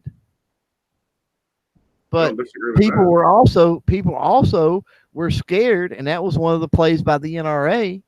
The NRA come out and it was, the ATF can revisit it. Well, they were hedging their bet that they were going to do the ATF what they had done before, and they were just going to look it over and say, okay. Well, there's 2 problems there. Number one, they shouldn't have hedged that bet, because there's no way that it would have gotten through Congress at that particular point in time. So they should have pushed the narrative that, no, the president can't do this. We're okay with you running it through Congress, but president can't direct the ATF to do this. Had they made that play, it would have probably died somewhere in, if it didn't die in the House, it certainly would have died in the Senate. And so that was number one. And then number two on that is when they come out and they said, okay, ATF do it, whatever. And then they went through the comment period, and then we got slaughtered in that second one. Trump's a populist. He looked at that and he goes, oh, well, there's more people that said ban them than didn't. So guess what we're going to do? Because that's what he's going to do. He's like a Democratic populist. But yeah, we got to get off our butts. We've got to stay educated as much as we can. Reach out to people. Get on these freaking platforms and hate to go through the Thursday spiel and what I say all the time, but get on these freaking platforms and talk to people. Get out in the community for Pete's sake. And I know Pete had to go to bed. He ain't out there, but get out in the community and talk to people. And write a letter to your dang NRA board member. Yes. Yes. And a few of them, if you write them a letter directly through the board and give them some contact information, they'll talk to you like personally. That's how little contact they have with members. Everybody wants to gripe about, we don't have no control. We don't have no control. We don't want, nobody's trying to have control. It's a problem. Look at the empty seats at the NRA annual meeting. Look at all the empty seats there. The freaking board gets 30, even with all this turmoil going on, gets 30 or 40 letters a year or some crap. No, people want to harp and sound like being infringed and gripe and throw idiocies out on the NRA social media, which is, some secretary somewhere behind a computer or some IT person that manages that crap. They have no pull or no power. They're the only ones seeing that. The board members, which represent you as members, aren't seeing that. They don't follow every little single thing that the NRA puts out. oh, you forgot though, all these people, every time the NRA calls asking for money, they go ahead and tell them why they're not giving it. And those people are contracted. Yeah. The mass majority of those people don't work for the NRA either. So not only do they not have power with the NRA, they're not even a part of the freaking NRA. So if you're going to complain and you're going to gripe and you're going to voice your concerns, do it to the right place, first of all.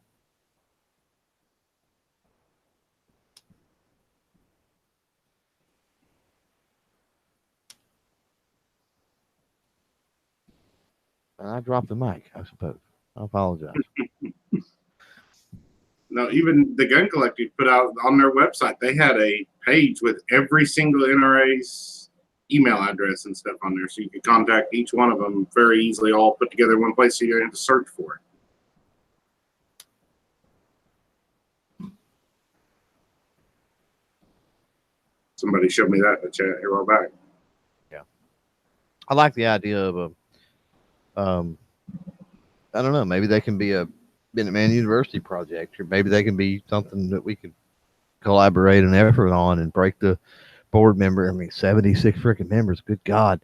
But break the members up and go through and, start parsing some of the data with them and, how long have we been there? Where they came from? And the problem is going to be transparency and getting a lot of that information, because as far as them showing up to vote, other than talking to other board members and then board members saying, no, they don't ever show up. This person doesn't ever show up. That person doesn't ever show up. They don't keep track of any of that crap, which they need to. There needs to be. Oh, no, they definitely keep track of all that. They do the Roger's rules or whatever that's called. So that means they definitely keep track of all that. The committee meetings, it's maybe internally, but they don't, it's not like they release that anywhere. No, I'm not saying they release it, but I'm sure they have. They might for members, though, I'm not sure. Yeah. But no, as soon as you take the 70, whatever, I'm guessing at least half or more is just going to be fluff. And then it's going to be, some amount of difficulty to figure out which ones are the movers and shakers amongst the ones that are like useful, actual, functioning members that, maybe keep a, sport or a safety thing going, because some of those committees aren't garbage and wasting money, they're valid, important stuff.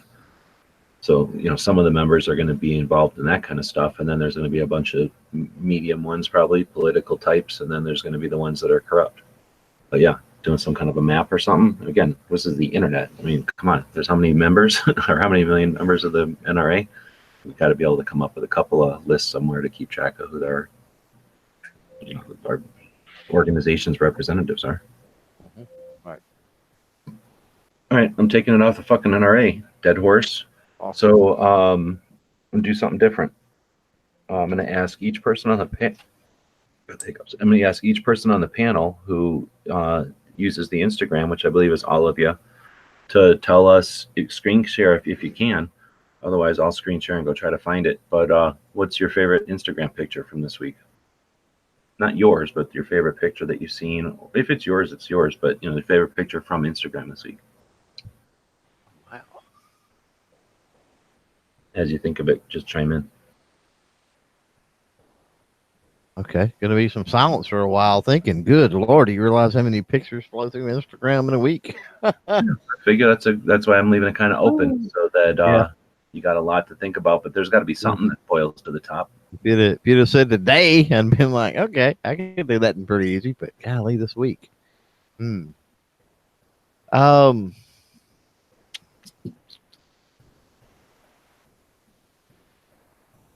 it have to be a picture, or can it be like a video clip or something? Anything on Instagram. Just anything, as long as it's on Instagram. Okay.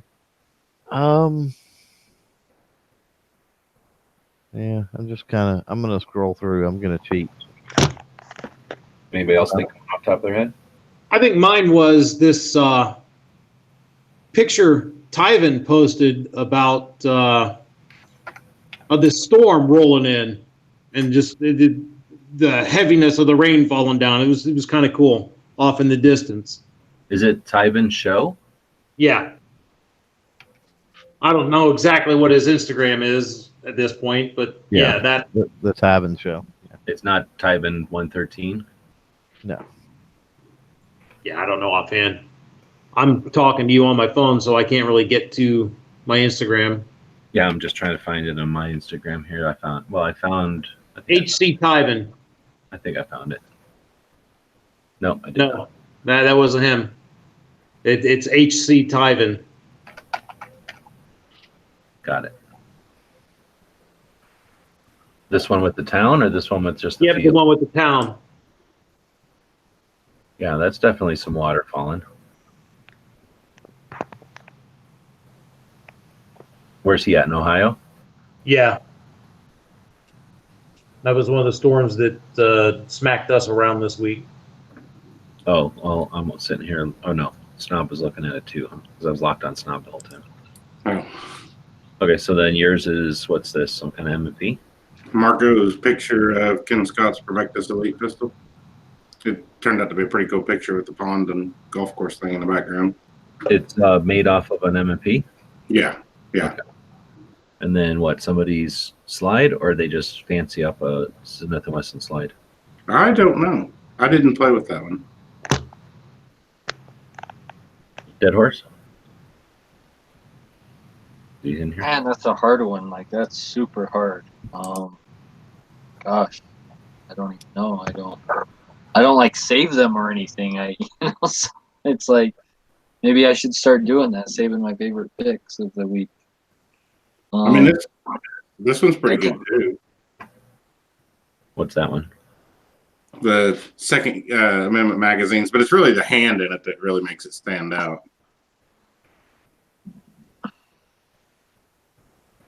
Because it makes that 9mm look big, little tiny hand.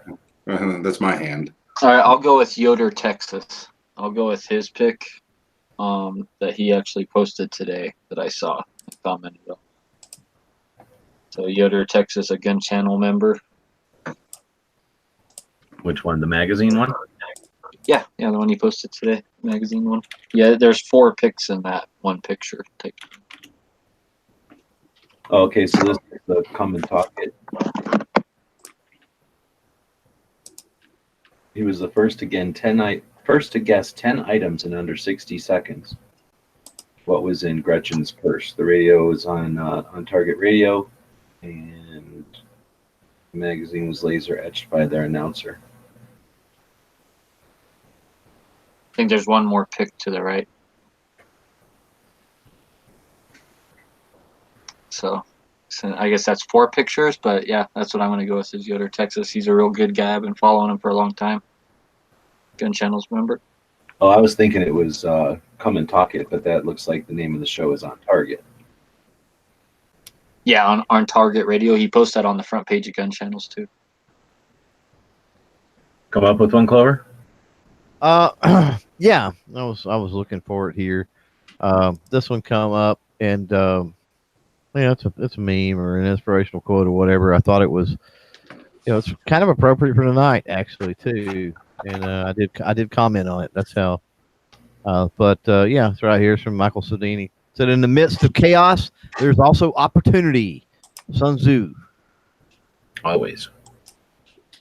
You're either prepared or you meet chaos unexpectedly, in which case you're in challenge. So for those who prepare, there's less chaos, right? You're ready for it. You expected it. You're following through on a course you've already had laid out where everybody else is reacting.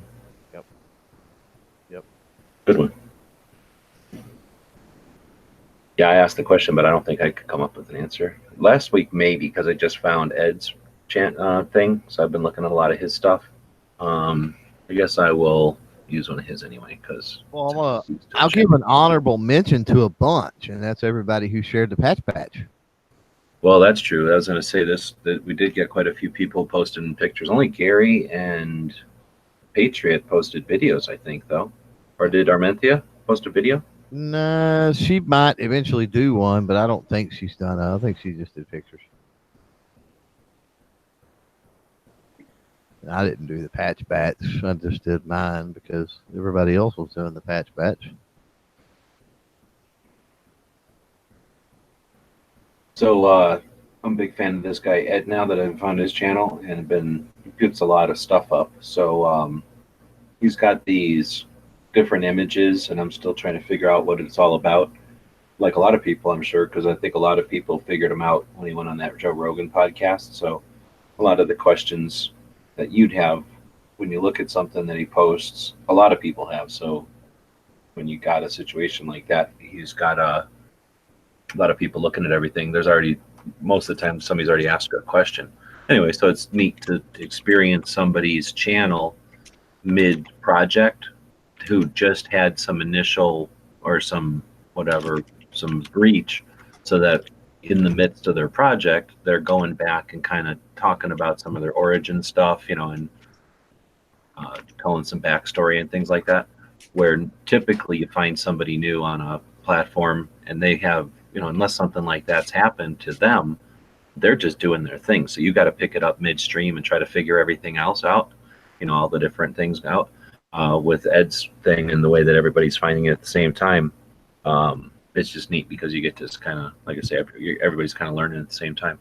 So he's had a bunch of these different images that he puts around, and a lot of them have these arrows in the back. So he explains a bit of that, and that's what I'm going to use as my picture. So he says the arrows had different meanings. One of them is that each arrow is a hard-earned lesson. Instead of taking them out, you carry them with you. Instead of forgetting, you remember. And when you need be, you rip one off the back and stab the fucker in the neck with it. Failures can be weaponized. I think that's a nice quote, too. Iconology would be a neat topic for a chat sometime. Gary left, but his chat today was about why you guys picked your logos and stuff. Was everybody in Gary's chat today? No. Were all you guys in Gary's chat? Anyone in Gary's chat? No, then I were. Yeah. I was not. Did you get into that topic? I saw when he sent out the email with his topics that one of the topics was going to be where'd you come up with your logo. Is that something you guys got into? Just real quick. Yeah. I went pretty quick. But I think that could be an interesting one, especially for like a conversation. When you have a bunch of people who created them together and everybody everybody was aware, it's going to be more of a reminiscing. It's not going to be any revolutions for anybody because everybody was there to experience it. But if you have a kind of either a happenstance or a deliberate randomization of people, right? Like just a group of people that you handpick that don't know everything about each other's channels or whatever, that would be an interesting topic or interesting conversation, right? Talk about the symbolism and theory and the concepts behind the logos? I'm assuming you bring people in that put some time and effort into their logos, not somebody just threw it together, I guess.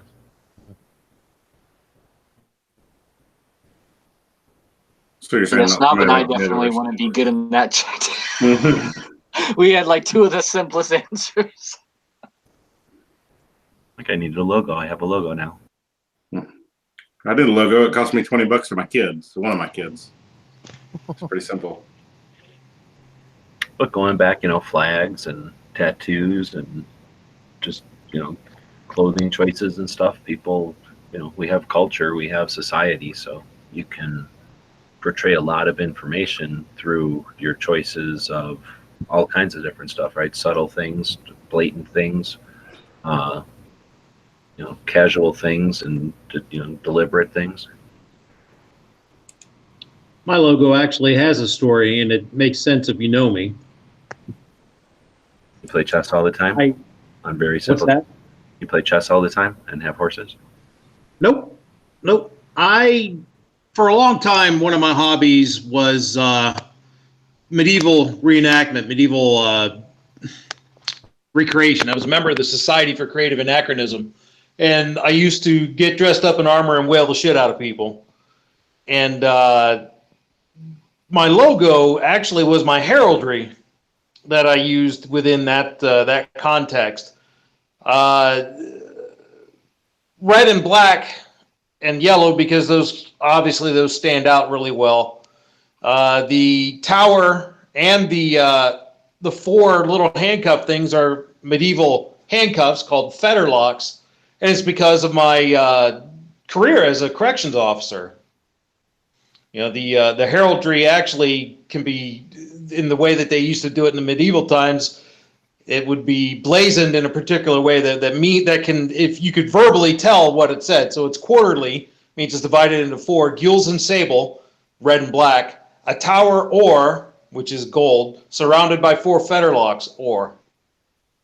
But that's the story of my logo. That's why it is what it is. It's my heraldry from that hobby, and that's why I picked the heraldry I did. So on Saturday nights, did you work at Medieval Times? No, I did not work at Medieval Times. Oh. That would be cool. That shit would be fun, man. I know. I was saying it'd be cool. I always wanted to go to work at Silver City around here as a, one of those people, the Old West people. So, if I don't know if we're done with this and going to pivot or not, but gee, you mentioned something earlier that I'm curious about. You were talking about the mini revolver patch. Uh-huh. Is there anybody that knows what that is? Anybody on the panel that knows what that is? I just ordered one, but I don't know what it is. Revolver patch. I think I do. That's why I was asking. No, I doubt anybody knows unless they watched my videos a long time ago. What do you think it is? Is it a Freedom Arms?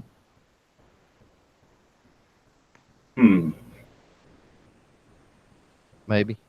G-Webs don't even know. It's been so long. No, it isn't. It's a Okay. It is Rocky Mountain Arms, but the thing is, so let me see what the hell am I going to have a picture? I don't have that website up anymore to show you pictures. There's almost, unless you knew what the hell you're looking at, there's no difference between a Freedom Arms and a Rocky Mountain Arms. So what does it look like? Exactly the same? Yes. Is it the exact same? Technically, no. But if it was like a tactical quiz or something, you'd still be right, because the two guns look identical. Except for one little fucking thing, one little piece of metal, they are identical looking. So yeah, wow. The smooth cylinder though, and the shape of it, and the hammer shape basically, and the little thing, there's no lug. It's just the, what do you call it, like the cylinder pin, I guess. Right. Pin, right? But that being the way it is the identification, and then I guess you could say the front sight, the lack of a front sight. So make it a Freedom Arms / it's really Rocky Mountain Arms / Freedom Arms. So Rocky Mountain Arms and Freedom Arms, any relation between them? Yeah, so basically, let me see what I have it. I'm on the wrong channel. Oh, you know what? I do have that on Gunstreamer. That's actually one of the things that actually works on, or that is on Gunstreamer. So if I go to Gunstreamer and go to the main page of Gunstreamer, they've got, whatever reason, they're married to Hickok's one video up there, right? For months, right? You go down, you get subscriptions, and then you get trending. And these do change. I mean, this is literally, all these are different from the last time I looked. So these do change. Yeah. Top videos. I mean, what, 1, 2, 3 of these have never been different, but this one did move. So this guy shuffled his videos around a little bit somehow in top, but otherwise, latest is always different, right? You get that guy, and then you get me. So, oh no, I was thinking of this one, but I guess it's not. Yeah, I guess I don't have the video. So let me see if it's on the internet somewhere. Mini revolver family tree. Let's see if it's just on the internet anywhere.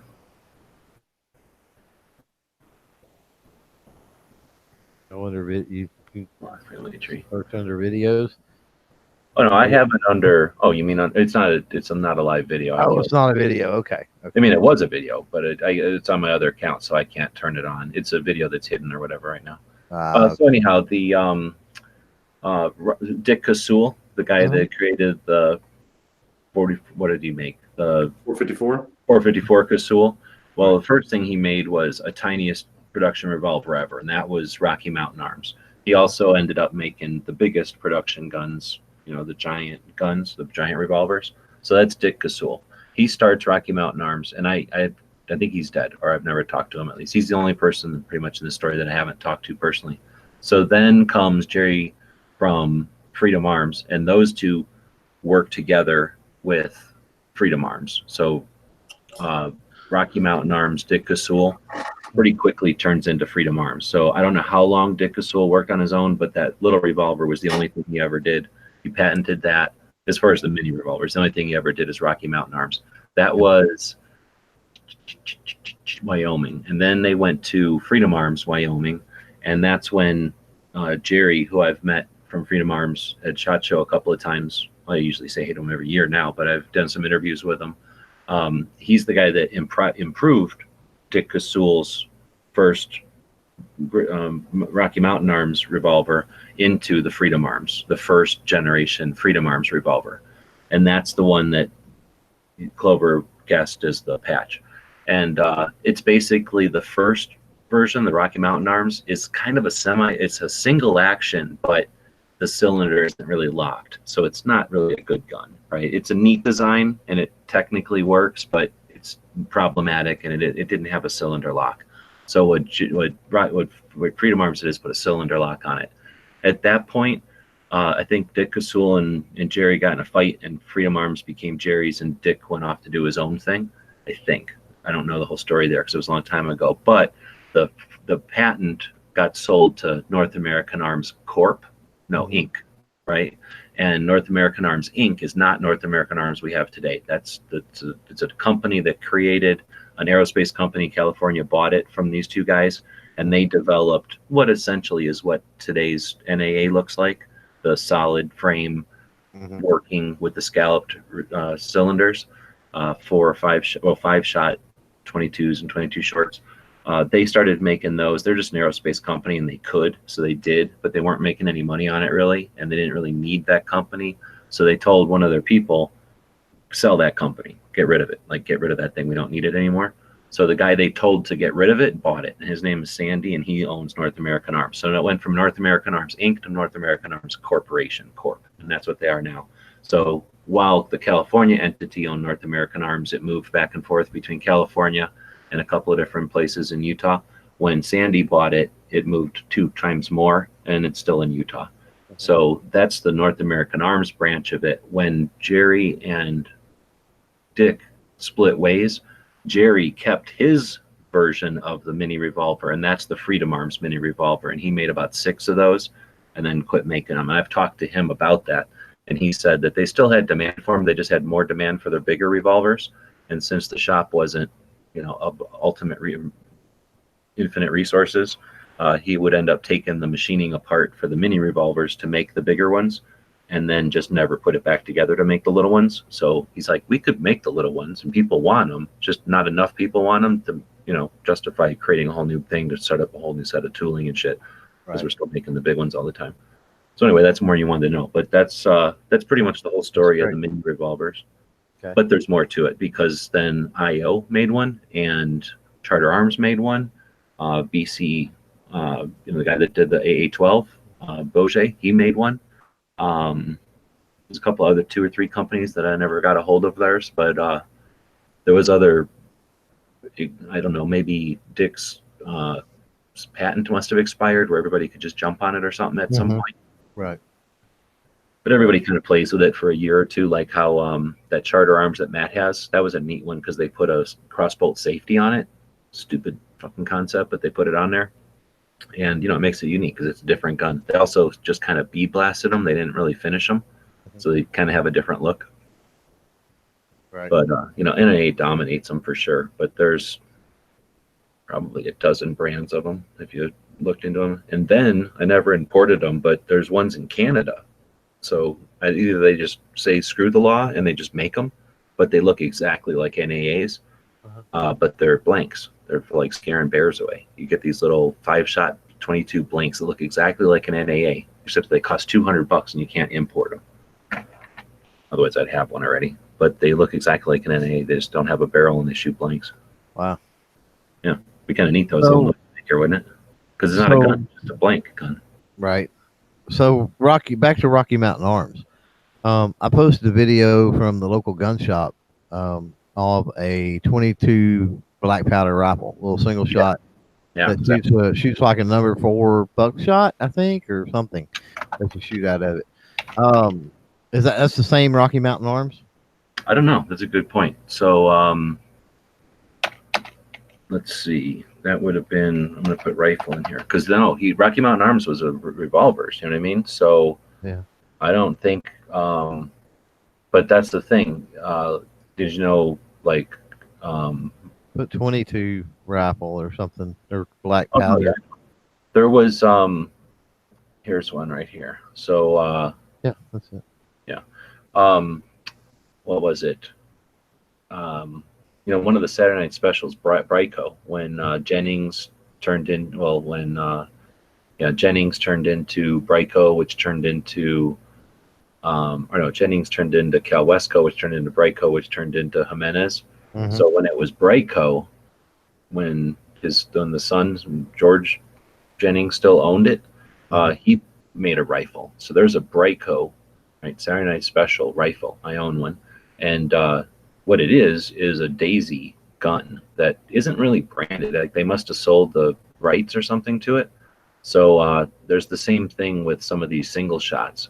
So there's a whole bunch of companies that like explored making single shot guns. I don't know, it must have been, they figured, well, we're making guns, we can make a single shot. If you can make any gun, then you can definitely make a single shot 22, right? Oh yeah, and black powder. I mean, come on. But Rocky Mountain Arms Corporation, I'm guessing. I mean, it sure sounds right. Dick Casul must have just been a tinkerer or something back then. So maybe he was just making guns to make guns.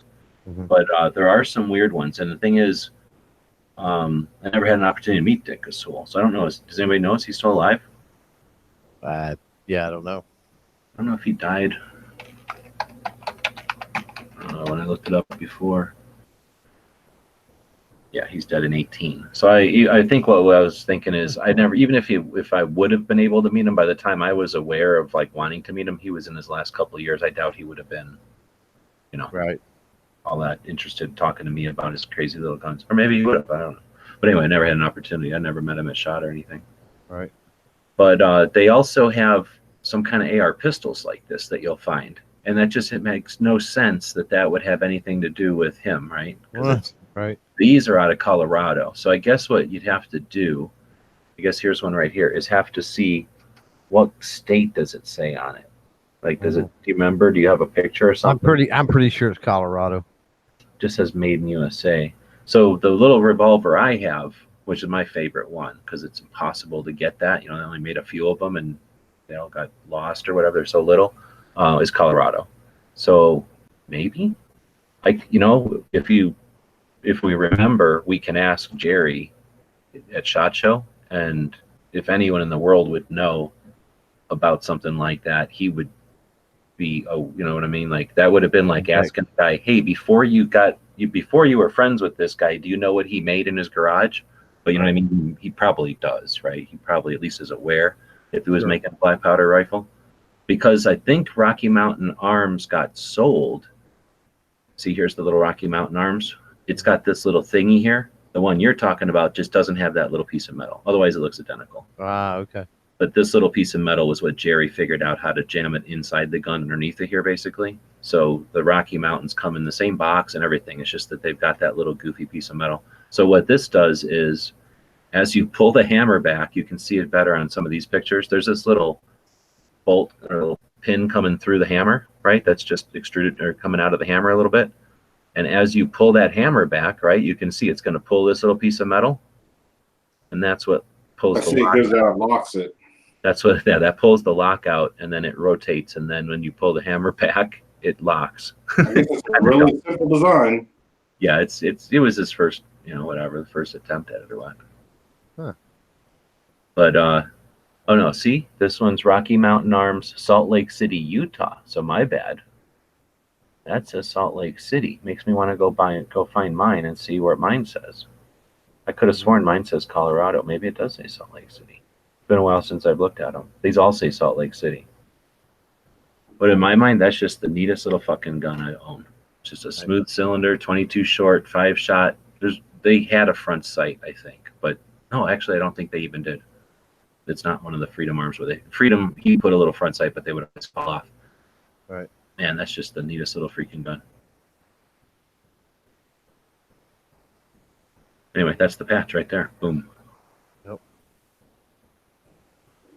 Yep. Cool. I got a bell. I got to go to bed, I guess. All right, I think we're 3 hours in. That's got to be 4 a.m. on the West Coast. So with that, we'll wrap it up. Thanks, everybody, for being part of the show. On a daily show like this, you don't ever know what you're going to get. So y'all make it what it is. Appreciate it. It was a good one tonight. What's tomorrow? Saturday. So yep. No more Caliber Corner. Remember when Caliber Corner was on Saturdays? It was easy to say Caliber Corner. Yeah. Now we got to don't know what's happening. Dead Horse, you going to be up tomorrow by any chance? Doing the show? Not on Saturday, no. Okay. So probably Gary for Rick's Life as he sees it. And then Snob, you got a show tomorrow? No, we're going out of town tomorrow for the that's right. And then Sarge had his show the other night, so Orange, you glad it's not the closer will be on? And am I missing a show on Saturday? I might be missing a Saturday show. I don't think so. Rick, I don't know. Rick's talking about going bi-weekly or something, so I don't know when he's going to start that. He may not be on. You're right. Rick was making a big deal about going by last week, so now that he's gone by, he's only going to do his show every other week. Mm-hmm. Yeah, we don't know if he's in transition yet or not, right? That's the question. Yeah. Otherwise, though, thanks for sticking around. Those that are still out there, thanks much to the people that are listening to us in the comments. Like Clover says, you can be part of this show with the comments and the sharing it and the comment in a future show about what you heard about on this show if you're listening to it in the future. So with all that, I'm going to quit talking.